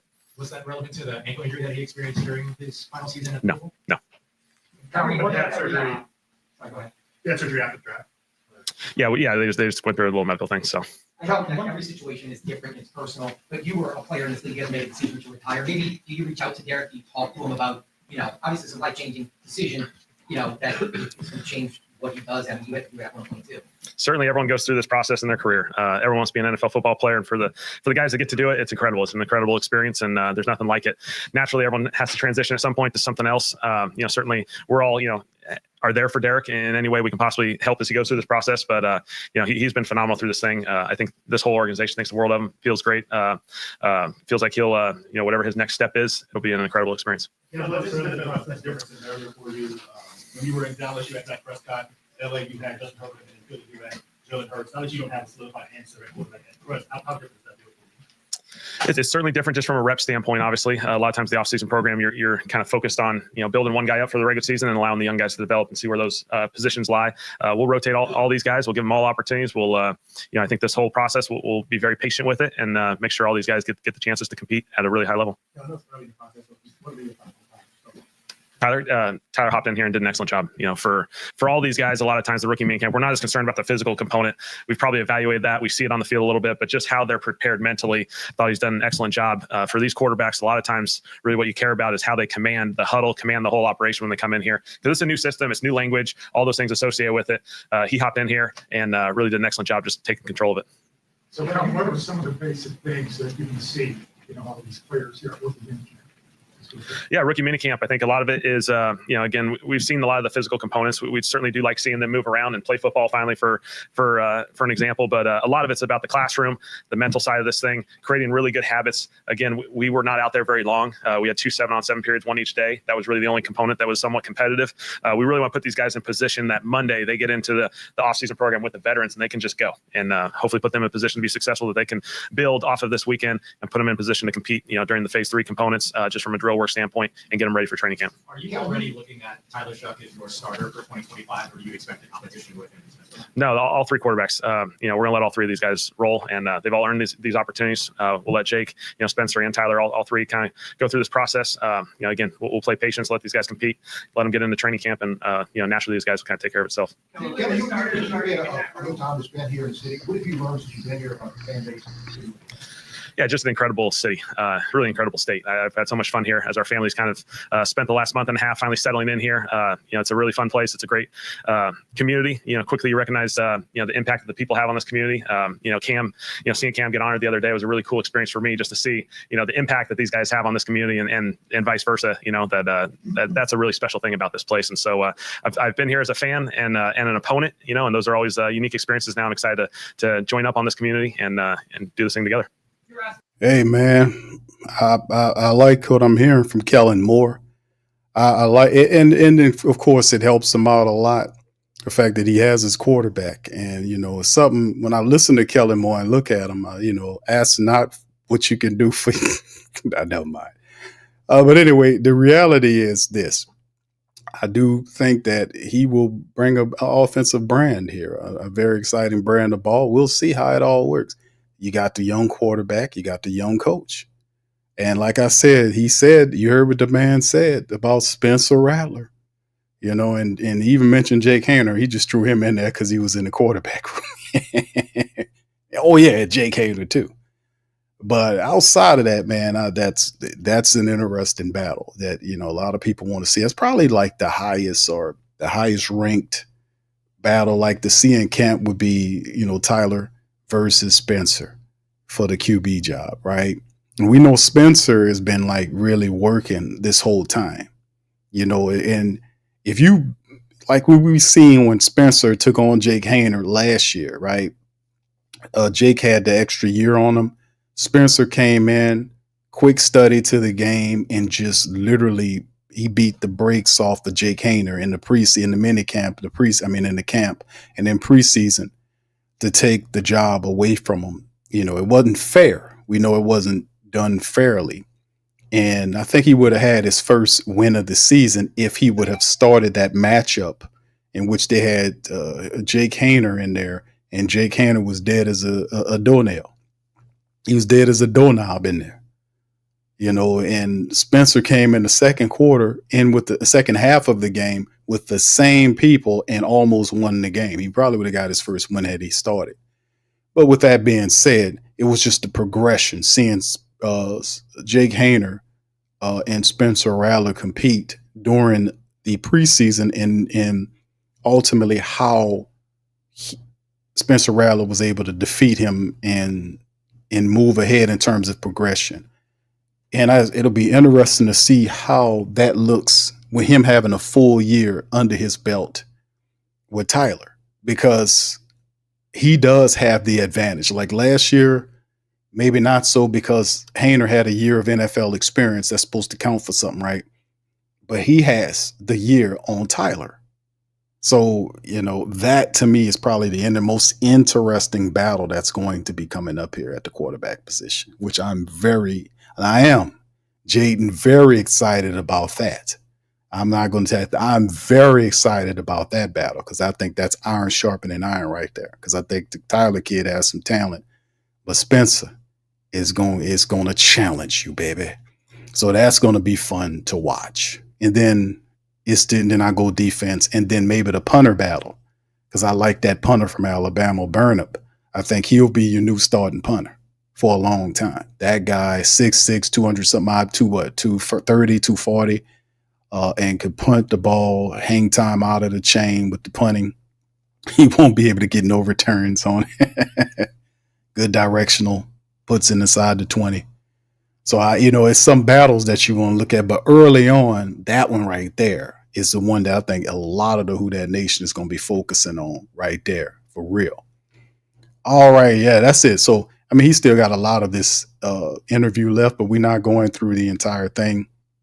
We just going to stop right there. If y'all want to hear the rest of it, y'all could probably check it out online.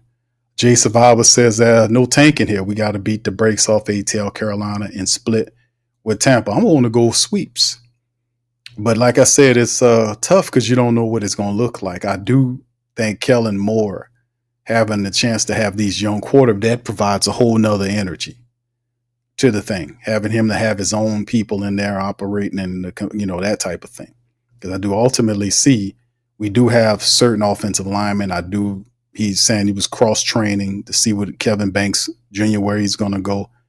Rumor mill is they talking about shifting the tackles, which I wouldn't be mad at. That was something that they talked about before, which is shifting Tolly over here and putting Kevin at the blind side. We do need need to improve the offensive line. I thought the offensive line, and we need to fortify with depth as well. Dwayne says, Coach Payton used to say, look and listen at every phase of the conversation. Coach Moore uses the phase process a lot. Process us another Super Bowl. Who that to you? All right. What's up, T Dirty? Shout out to my brother T Dirty, man. Much love to you, my brother. Appreciate you, man, for stopping by. Much love to brother T Dirty. Mr. O Universe says DA and Carr ain't here to protect Jake from State Farm. There you go, man. It's that's over with. And I think that's the great part about it, because it represented the losing way. You don't, get this young coach in here and keep this other guy here. Let him get who he wants to have here, so he runs the system that he wants to run. So it ultimately worked out in the end. It took us a while to get there, but we ultimately we got there, right? All right, Gundam says Spencer stands tall in the pocket. If he worked on his middle field accuracy, then it's a wrap. Rattler all day. We'll see what because he been working in off. I seen some footage of him working at Saints camp, him working his ass off. So I'm very excited to see what the kid's gonna be. All right, what's up, Willie? Shout out to Willie, man. How you been, man? He said, I told you that Carr was, you know what, but you didn't listen to me. Who didn't listen to you about Carr being trash, bro? People been saying that for a while, Willie. He says, I've told y'all about the Pelicans and the Saints and y'all wouldn't listen to me, but now I'm right. How you love that. Let's give Willie a round of applause, man.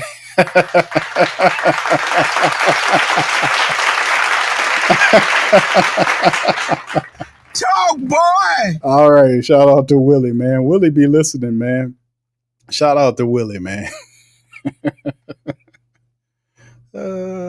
All right, Jay says Kamara going to quietly be a leading team MVP candidate. I want to see Kamara get that 1,000-yard season, man. That's what I want to see from AK-41. I want to see him get it for the first time.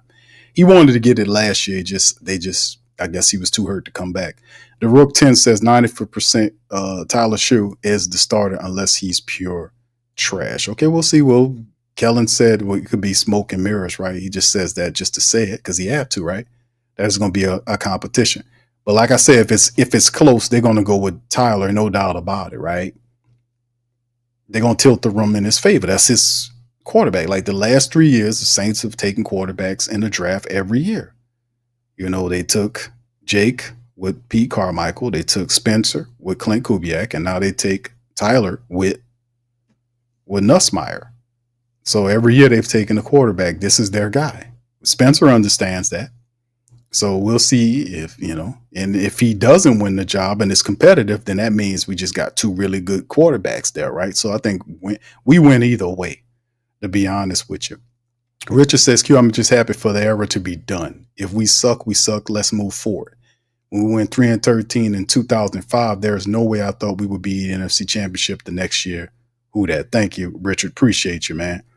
All right. Much love on that, brother. All right. Willie come in. Willie be lurking, man. All right. Maul says, still the Aints. LOL. I'm not a fan. I'm grown up and I'm not stuck on stupid. What did Emperor Nero say? What did he say? Put it in the chat, Molly. What did Emperor, wouldn't he say the Emperor has no clothes? Wasn't that the same guy? The Emperor has no clothes? Is that what you're saying? Put it in the chat, Molly. Molly V. Williams. All right. Yes, indeed. All right. And listen, fam, also, y'all hit the poll question up. Let me know how many wins you think the Saints are going to get so far. And we got well over 100 people voted on the poll. If you haven't gotten a chance to vote on the poll, let me know how many wins you think the Saints are going to get. The options are 12 or more, 10 or 11, 9 or 8, or 7 or lower. Those are the 4 options currently available in the chat. So y'all in the poll question, y'all answer that poll question and y'all let me know how many wins do you think the Saints get this season, and we'll see. All right. Jay Survive also says young guys going to push him back to elite type production. All right. T Dirty says I'd rather suck with a young buck than an old truck. All right. Okay. Now, but at some point we had to get to this point. That's what I'm saying. I'm a rookie head coach, young quarterbacks. This was something the Saints were supposed to do a couple years back. Draft a quarterback and then play behind them to gain success. For whatever reason, it felt like we was running from that, right? Getting a good quarterback and playing behind the guy. Text Saint says, who that Q? Shout out to you, bro. Says one more to go. Mickey Carr left because DA isn't going to shield for him. And that's another thing. Mickey Loomis was responsible for all of this nonsense. If we were a competent and logical and accountable organization, Mickey Loomis would have been demoted. But we are not. We have somebody running a team that don't know nothing about it. And the problem is they keep over relying on the wrong people. And that's the biggest criticism I can say about the Saints and Pelicans organization. The Pelicans did a good thing by bringing in Joe Dumars. Joe Dumars is now bringing in his own people in the top of the organization. But he was not allowed to fire Willie Green. Even David Griffin last year wanted to fire Willie Green, and Gail Benson, for whatever non-logical reason, stepped in there and told him no. Don't understand. That'll make any sense. The guy lost his team, lost his locker room. She don't understand that. She just is on this thing about Willie Green's a nice man. He's such a nice man. Same thing she said about Elvin Gentry. And I say history repeats itself. These people doing this stupidness. If you like the guy, make him the top guy that hands out tickets at the door. Give him a job where he's not hurting the team. If you like him that much, you make him the top video coordinator. I don't care what you do. You know, give him a job sweeping floors, whatever it is, but don't leave him at the position tearing up the team. I mean, for goodness sake. But that is what killed. That's what stopped the team. When you got people, they mixing in good people with productive people. Sometimes it's the same. Sometimes it's not. You might have a good person that do a shitty job. I'm just keeping it real all the way from you. Don't we know that person like that? They're a really good person, but they just do a really half-assed job. I mean, the person's really nice, but you just can't count on them to do a good full job. I'm just saying, don't pretend like it's just me. You know, y'all don't pretend. Y'all know y'all got people that y'all know, whether they family or friends or coworkers, that are really good people. They just do a really half-assed job. Like if you got somebody you work with and, you know, they really good person, really cool, but they'll mop with a sour mop, have everything stinking or whatever the case. They'll leave you with the work. You know, they really cool, but they'll leave your ass with the work. I'm just saying this happens. So don't mix the two. That's why I be trying to tell people all the time. Who they are off the field or the court is not the same as what they do on the court. You're not paying them for who they are off. You're paying them for what they can be on the court, if they're productive or not. Are they making an impact? You know, so that's the thing. You got to be able to differentiate between the two. And we have a problem here with Gail Benson with this nice man stuff. Oh, he's such a nice man. All right, Gail. All right. If he's nice, like I said about Elvin Gentry, hand him out, let him hand out tickets. You know, hell, let him wear the Pelican costume or the Saints costume, Sir Saint or whatever. Let him put that on and run around and jump up and down. Give him a job. But don't let him foul up your team. And that's the problem we have. You can't at some point, just like you had a youth movement in the organization from the football level with the head coach and the quarterback, you got to eventually do that at the top of the organization. And she is the main reason why that's not going on. You don't stop if you bring a new guy like Joe for the Pelicans, you got to let him run out that other guy. He'll say, yeah, Willie Green's a good dude. He's saying that because he don't have the green light to get rid of Willie Green. The last guy wanted to get rid of him. He lost the team. You got more credentialed people out there that can do a better job. You see what I'm saying? You just don't stop that. You know, it goes up an organization to a point and then it stops. Man, get out of here with that. You can't let Mickey Loomis sit up there until the Grim Reaper come and get his old dusty ass out of there. You can't let that happen. You know, that's the only way we're going to be able to get him out of there is the Reaper got to come knocking on the door. Hey, Mickey, it's time for you to go. Oh, my God. Oh, my. Oh, I know. Who are you? I'm the Grim Reaper. I'm coming to pick your ass up, Mickey. Oh, my God. Hold on now. Hold on. You just stay right there. Let me finish my orange juice. And hold on. I got this really good clam chowder right here. Just hold on right there. You know, just a second. You know, no, is that the only way? Nah, man. Eventually, you got to make the decision, man, to get these people out of here because you did it right at the coaching level. You got to move. That guy allowed to make that was a horrible mistake. The Dennis Allen thing and the Derek Carr thing was awful. That would get your ass canned in many competent organizations. Just saying, man. The Saints really got lucky with the Derek Carr thing. They really did. Derek Carr retired. Whatever the reason was, that saved them a lot of money and a lot of shame because both of those were Mickey Loomis decisions. And then the cold-blooded part about it is, hey, baby, listen. I know I ain't going nowhere. Yeah, God damn it. Hold on now. I'll listen. I ain't going nowhere. I got this, baby. That's how that's how he does it. He ain't going nowhere. And that's a shame. And that's why I said Gail Benson eventually, man, if she don't, she need to get her ass out of the way, man. I'm sorry, man. Just get out of the way. All right. Anyway, man, good grief. All right. All right, Chantel, shout out to Chantel. I heard the Saints are in talks with Cleveland about one of our veteran quarterbacks. Yeah, shout out to you, Chantel. Yeah, they talking about supercharged Joe Flacco. Did I tell y'all last? Didn't I tell you? Or rather, Mickey Q told you, didn't he? Huh? What I told y'all. Chantel is making mention of the fact that there are rumors that the Saints are in talks for a certain quarterback on their roster who's a tall quarterback and a veteran. Didn't Mickey Q tell y'all ass that some time ago? What did he say, Tyler? What did he tell you that Tyler was?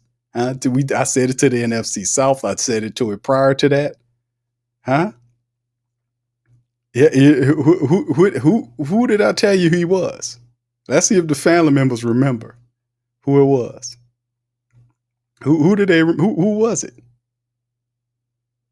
Okay, she's saying it's Kenny Pickett. I thought it was Flacco. I heard something about Flacco, Chantel. But we gonna go with you on that. Okay, she says Shador is going to be the starter for Cleveland. All right, Chantel, that's our team.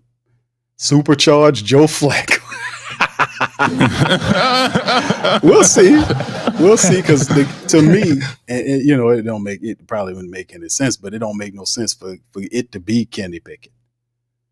To me, it don't make any sense because, how long Kenny Pickett been at? What, a year or two longer than the other guys? If it was going to be a veteran, it'd be an older guy, but perhaps it'll be a free agent. We'll see what it is.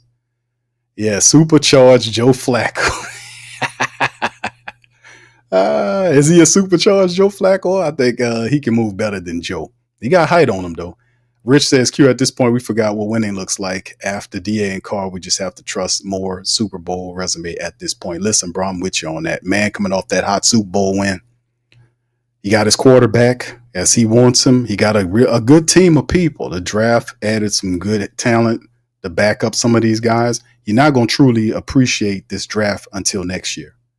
Watch. They got starters for next year. Danny Stutzman, Jonas Sinker, Quincy Riley. You're not truly gonna really respect this draft as much until next year. They got some really good players to replace the players that are leaving, like DeMario, Danny Stutzman, Tyrann Mathieu, Jonas Sinker. These are going to be good players. You're going to be like, damn, these guys. Yeah, they're going to step in next year when these guys go. You're going to really appreciate the draft even more. So thank you. I appreciate it. Thank you very much. Picking me up. Supercharged Joe Flacco. All right. She said they just traded for Pickett. He never started yet for Cleveland. They declined his 5th year deal. I could be wrong, but that's what the rumor is. Thank you, Chantel. Dropping the facts. Always giving us some good game on that. And we seem to have a connection with the Cleveland people, don't we? But she says Shador will be the starter. Is it Shador? You think Shador? Huh, Chantel, you think Shador is going to be the guy? What about Dylan Gabriel? Dylan Gabriel was taken ahead of him, Chantel. What you think about that? All right. Jaden says, Q, you think Kellen Moore's favorite word is process? I mean, he did use it a couple of times. Sean Payton used to use the term. What he used to say? He used to say a word and he used to say it wrong. He used to say, what would Sean Payton always say? Oh, man, I forgot the word he always used, but he would say it wrong. I forgot what it was. It's going to hit me later on. Watch. It's going to hit me. He always used to say a word, but I was like, that's not how you say that word. Y'all tell me, y'all probably know what it was. All right, T Dirty says, what's up, YO? Shout out to you. Says, long as Carr's going good or bad, I'm ready for the season now. Yeah, a lot of people feel that way. It's no disrespect to Derek Carr. It's the fact that he was paired with Dennis Allen, and nobody likes Dennis Allen down here. Dennis Allen was so awful that a lot of the stink fell on Derek Carr. And it was just time for a change. I'm glad the man did it. All right. Shout out. Look at Swade, man. Shout out to my dog Swade. He said, all this shaw driving, shucking and driving. I think DC beat that to you. He beat that before you did it, bro. He said shucking and jiving. There you go. I know you was gonna say something. Shout out to my boy Suede out there, man. Shout out to Suede. All right. Big ups to my brother. All right. He says, yeah, Derek Carr thought Dennis Allen was a real dentist. All right. John says, watch how Kellen waves his hand like he's telling someone he don't want something because it's trash when he's talking about Carr retired. Well, he was going to give him some respect, on that. And it is what it is. All right. You know how I go, bro. Because Kellen Moore is not going to say nothing negative about nobody. He ain't going to do that. He going to keep it all, keep it positive.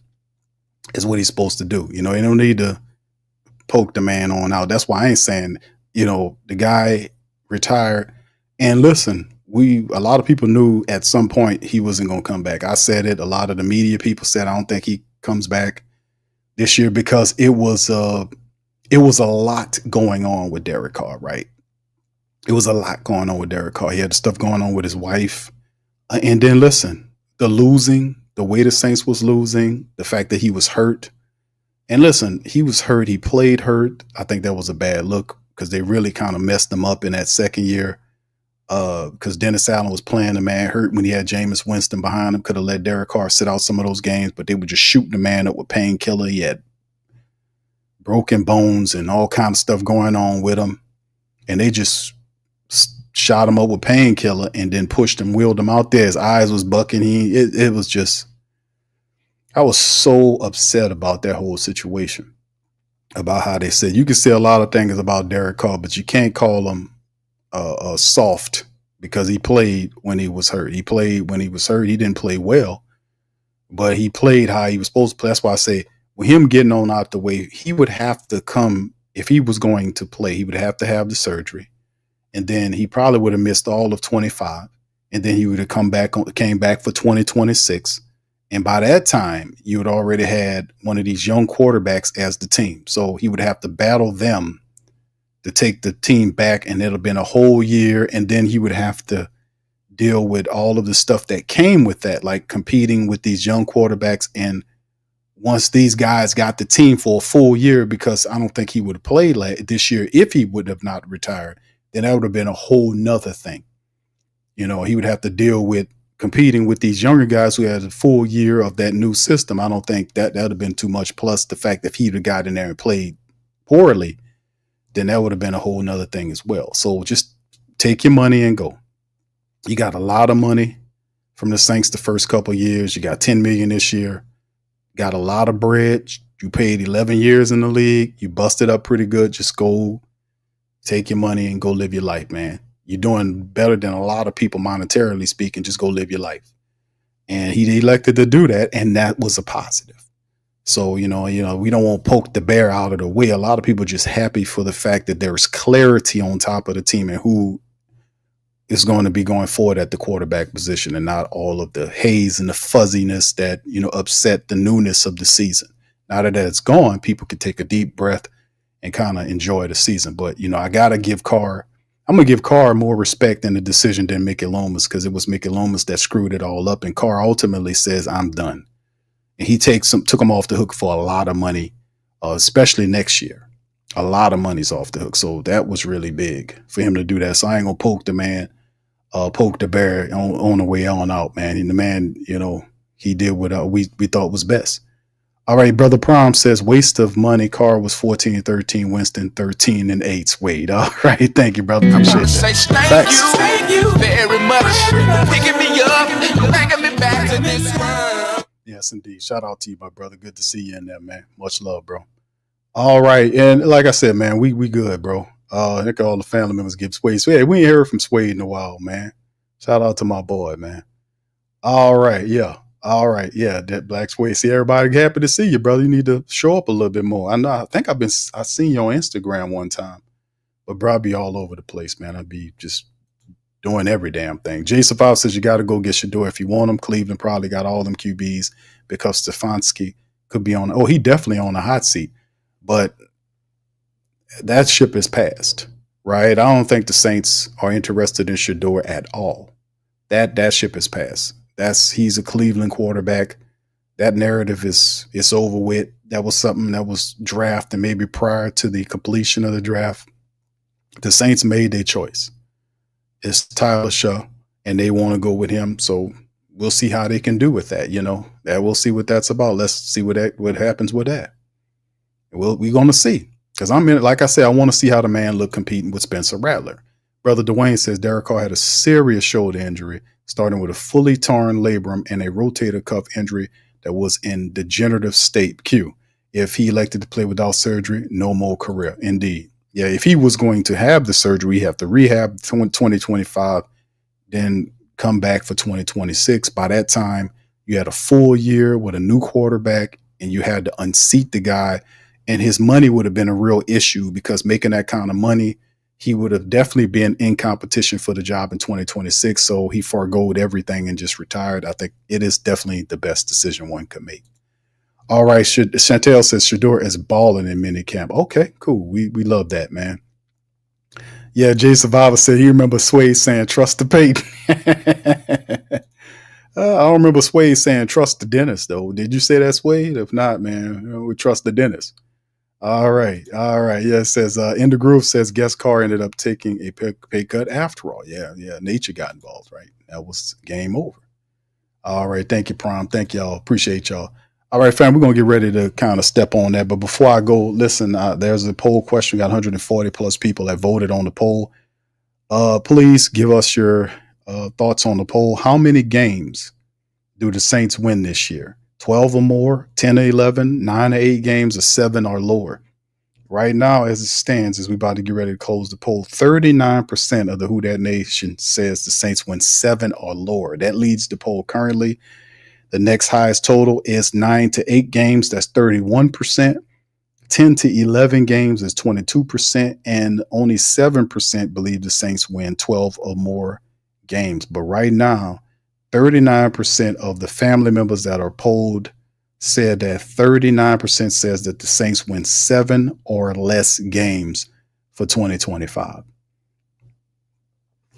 Is that a bad thing, being you got a rookie head coach, young quarterbacks here, defense shifting from 43 to 34. A lot of shifting changes happening here in a new system. So that's not bad. And actually 7 or less that's a large number. That's anywhere between 1, 2, 3, 4, 5 games. Some people might think the Saints might win 3 or 4 games, but 7 or less games right there. So that's a great number of games.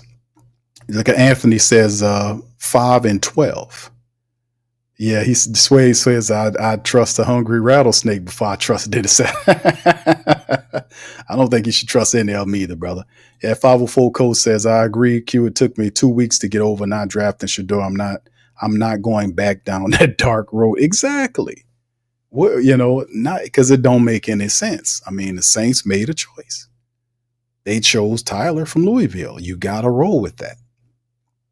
And of course, Shador Sanders' success, if you're a Who Dat Nation person, you're going to be looking at Shador's success with the Browns versus Tyler, and see how that goes when the Saints play, because ultimately we know Watson is going to be up out of there at some point. His coach had, his own governor of the team, or the owner of the team, basically said that he was a bad decision, and they drafted 2 quarterbacks in the draft. So they're really serious, and they traded for one, and they're really serious about Deshaun Watson, like them moving beyond it, getting him up out of there. That was really, I thank the Cleveland Browns for doing that. He had no intention of coming to New Orleans. He was trying to use New Orleans to get to Atlanta to build a super team.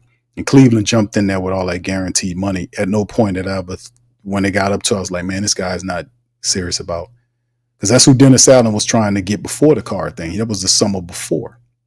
He's trying to get Deshaun Watson. And remember, it's like, damn, that's that, when you look back, it's 2020, because,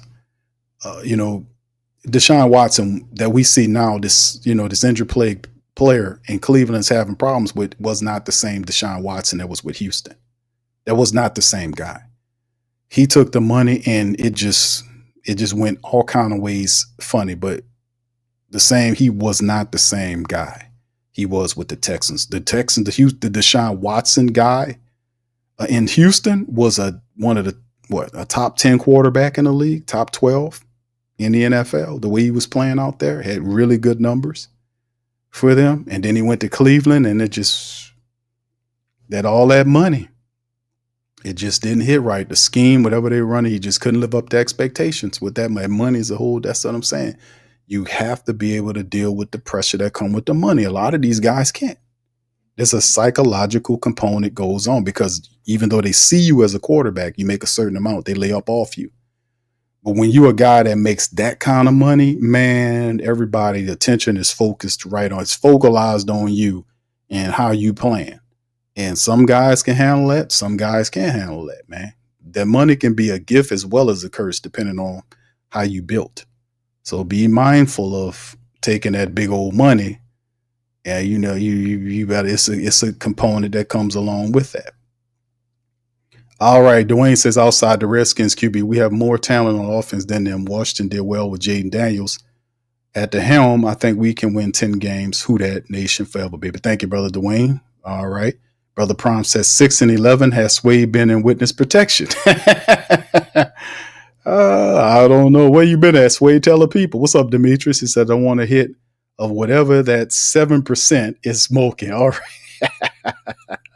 Dr. Gray says, not that bad at all after a rebuild. Yeah, listen, like I said, it depends on, several factors. But like I said, even if the Saints did win 7 games, that's 2 better than what you won last year, right? And plus, like I said, you're in a rebuild. You're pretty much in a rebuild right now. You got a rookie head coach. You got a young quarterback at the top of the team. You do have several older players on 1-year contracts, but this is a rebuild. To be honest with you, we've been in a rebuild for a while with a veteran team, not just spinning our wheels with dumb leadership and all this kind of old stuff. I mean, people literally get mad at you for pointing out the fact that this is not how you win. That's how Lattimore ended up getting up out of here. They reworked this contract because he was saying, man, we're not going to win like this. Elvin was doing, they tried to stop his money because he was mad about the losing. But in the end, like I said, man, at some point we had to go through this. So even if it's 7 wins with Kellen Moore there, it's still a plus because you got him here for multiple years. You got his quarterback here. You're building up on something. They had a pretty decent draft that you're not going to respect until next year when some of these players stepped into starting roles for you. And they can build on it from next year's draft on this draft. So it was a pretty solid draft, and the Saints picked all of its picks. They didn't trade any picks. But they had like 9 picks, and the Saints used the 9 picks. I don't think anybody thought the Saints was going to keep all of those picks. I most certainly didn't. I thought they would, when you get close to the back end of the draft, put some picks together to jump a spot to get a guy. The Saints held on to all of their draft capital and selected players with all of those. Those are 9 players that will have some type of impact. And at least 5 or 6 of those guys could be really, real solid contributors. I know at least 3 of them this year could be starters. Vernon Brockton could be a starter for you. Quincy Riley could be a starter for you. If he beats Ugo Almighty, Danny Stutzman next year could be a starter for you when DeMario leaves. Hell, he can help out for you this year if there's an injury with DeMario or Pete Werner. So you'll see him. Jonas Sanker will replace Tyrann Mathieu. So he'll be backing it up. You have an undrafted guy that could be your new punter. So you got some draft picked guys that could be starting for you this year, and those for next year that can step in for older players that are going. Even the developmental tight end Matavo could be a player in next year's team based on the fact that 2 of the guys on the depth chart, Taysom Hill and Foster Monroe, are going to be off the team. So he moves up higher. So you have guys that will be, that'll be factors. So this draft, it could actually be, we won't truly appreciate it until really next year when a lot of these players step in there. So might be all right, man. They saying that this, that, and the third. We'll see. All right. Yeah, Jeff, so that cornerback's going to be nice and zone. That's right. A couple of big contracts fall off next season. Prom says Taysom needs to retire and enjoy his family. Dr. Gray says 5+ wins is not bad. Saints have to start strong and finish the season strong with so many older veterans in key positions. Finishing the season strong in November, December is the hardest part. Dr. Gray got the recipe. He got the prescription. That's what I'm talking about. Dwayne also adds Loomis and Gill made horrible contract decision to worsen team history. Number 1, Junior Gillette, Brandon Browner, and now Derek Carr. Those 3 guys cost us over $250 million, Q. Indeed, bro. Blank Man says this will not be a good season. Saints find a way to flop. Thank you, Blank Man J5. All right, Survivor for Life says they went all in 5 years ago. They go all in every year, bro. The last 4 years have been, and I think that's the thing. I don't think a lot of us are anticipating like, hey man, the Saints got to get to the playoffs this year. It'll be nice, but realistically speaking, we'll see how it's a lot of transition. The young players at key positions, at the quarterback positions, new system, switching from 4-3 to 3-4. A lot of transition going on for the Saints to pick up on, like with other teams already established in their offensive philosophy, defensive philosophy, simply adding people to it. Carolina's going to take a step. Tampa Bay still solid. Atlanta went where the needs were with getting talent on the defensive side of the ball. So they, at some point, these people mess up and they add to it. Eventually, they're going to start firing on all cylinders. And some of these guys are ahead of us in what we were trying to do in a rebuild. Carolina went through a rebuild. They're now in year 3 of their rebuild with Bryce Young. Atlanta did their thing. They got something going on with Michael Penix Jr. at Tampa Bay still strong. What they got, adding players to it to keep it going. So the NFC South won't be a laughing division in my estimation. A lot of these teams are going to be ready to compete. And the Saints will be in the mix somewhere, right? You would think, right? We'll see. We shall see. But anyway, let me do this the final time and do one more look at it. 150 plus people voted on the poll. 41% says 7 games or lower, and 31% says 9 or 8 games. 21% says 10 to 11 games. 7% 12 or more. Okay, so the winners are 41% for 7 games or less in terms of what the Saints are going to do this season, baby. So there you go. All right, cool man. Says if we can win at least 5 games in our division, all we need is another 5 to get 10 games. I think it is possible. It is. Like I said, we don't know. We'll see how it all reacts. That's the great thing about it, man. We got some newness going on. We'll see how it all rolls. All right. All right, so with that being said, we're going to get out on that. Gundam said, I like the linebacker from Oklahoma, tight end from UCLA. The people sleeping on that young tight end. Macavo, I think Matavo. Yeah. I watched footage on him. We did the Patreon breakdown on Matavo. Matavo, fam. Hey, listen, that little tight end they got right there, that guy it's something to that guy. It's something to him. Like I said, this year, not so much if they're depending on the injuries, but next year, you're going to see something about Matavo. You're going to see something about Matavo. I'm going to keep it all the way funky with you on that. You're going to see something about Matavo. All right, anyway, let me get ready to get out of here. Listen, I want to thank all you guys. What's up, Rip? Rip LaBouffe says more than 5. Okay, thank you, bro.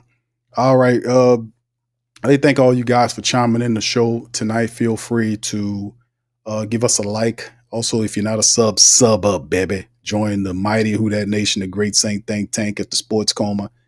Please feel free to share the show links on your social media feed. That helps us out. Also, if you can join the Patreon and YouTube membership family, that's there. There's links in the description section for our great sponsors that sponsor the Coma. All that great stuff going on. Mint Mobile for people that want to check out Mint Mobile. If your cell phone bill's high, you want a deal, the links in the description section. Teach Henley, skincare for men, so you don't walk around looking like a reptile. On Mother's Day, you don't want to have that ashy ass skin and all that kind of stuff. Check out Teach Henley. You don't give her a kiss and at the same time cut her face. That'd be a bad look for you. All right, then Bet Online, man. You can check out Bet Online for those as well that want to get their bet on, man. I'm not much of a betting man, but for those who do like to bet, make a few extra dollars, that's on you. Bet Online is also available there. They support the stream and hope you guys support them as well. So with that being said, listen, I'm going to get out on that, fam, on this special Mother's Day stream. Once again, a hand clap to all of the responsible, loving, and dedicated mothers out there, man. That's for you. You ain't lying. That's for you guys, for y'all the mothers. So with that being said, we're going to get out on that. Y'all enjoy the rest of y'all day. And listen, fam, I'm going to pop up and holler at y'all on the Monday stream, and we're going to kick it again. Much love. Who that to you? Peace. Yeah. Boogie like Benson, I'm a who that. I'm a who that. Long as I'm living, I'm a who that. Lose or winning, I'm a who that. Sports coma, yeah, this is where we do that. Where we do that, where we do that, where we do that, where we do that, where we do that. Boogie like Benson, I'm a who that. I'm a who that. Sports coma, this is where we do that. Where we do that. Welcome, welcome, welcome. Somebody please better help. Running this thing like elf. I thank God every day I'm not a felt. Go to YouTube Live with Big Q and the guys. If you ain't ride or die, the bandwagon get flipped. Been marching in, that was way for the ring. I was yelling out your shame for the championship. Bucking on town, duck down. Falcons, pluck, get shut down. Panthers ain't much touchdown. The vision really belong to us now. So much hate on the Saints, you could probably tell. Ever since Bounty Gate hit the NFL, when things seem fishy and you probably smell the crooked referees on Roger Goodell. Yeah, money like this and I'm a who that. Every day I'm living, I'm a who that. Lose or winning, I'm a who that. It's the sports coma, this is where we do that. Where we do that, where we do that, where we do that, where we do that, where we do that. Boogie like this and I'm a who that. It's the sports coma, this is where we do that. You're listening to the Sports Coma with Big Q and the guys on the PRO Media Network.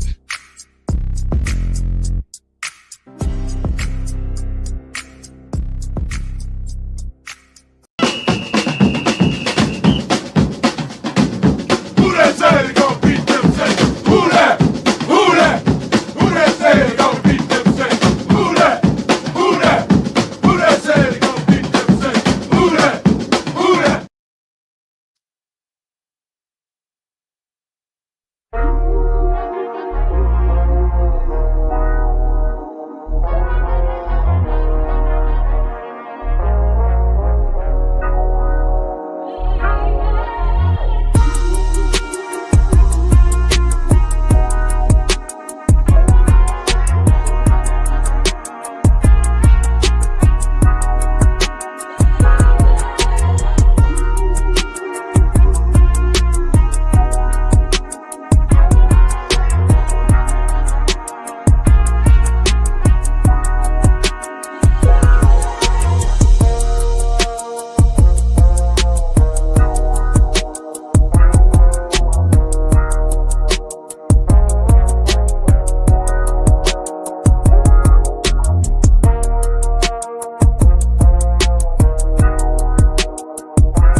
TheWhoThatDaily.com. That's right, TheWhoThatDaily.com. Your one-stop shop for everything New Orleans Saints, New Orleans Pelicans, LSU Tigers, even the top flight boxing news. So if you're a Who That and you're looking for a place to stay up on your team, TheWhoThatDaily.com is your site. TheWhoThatDaily.com for the sport Who That in all of us.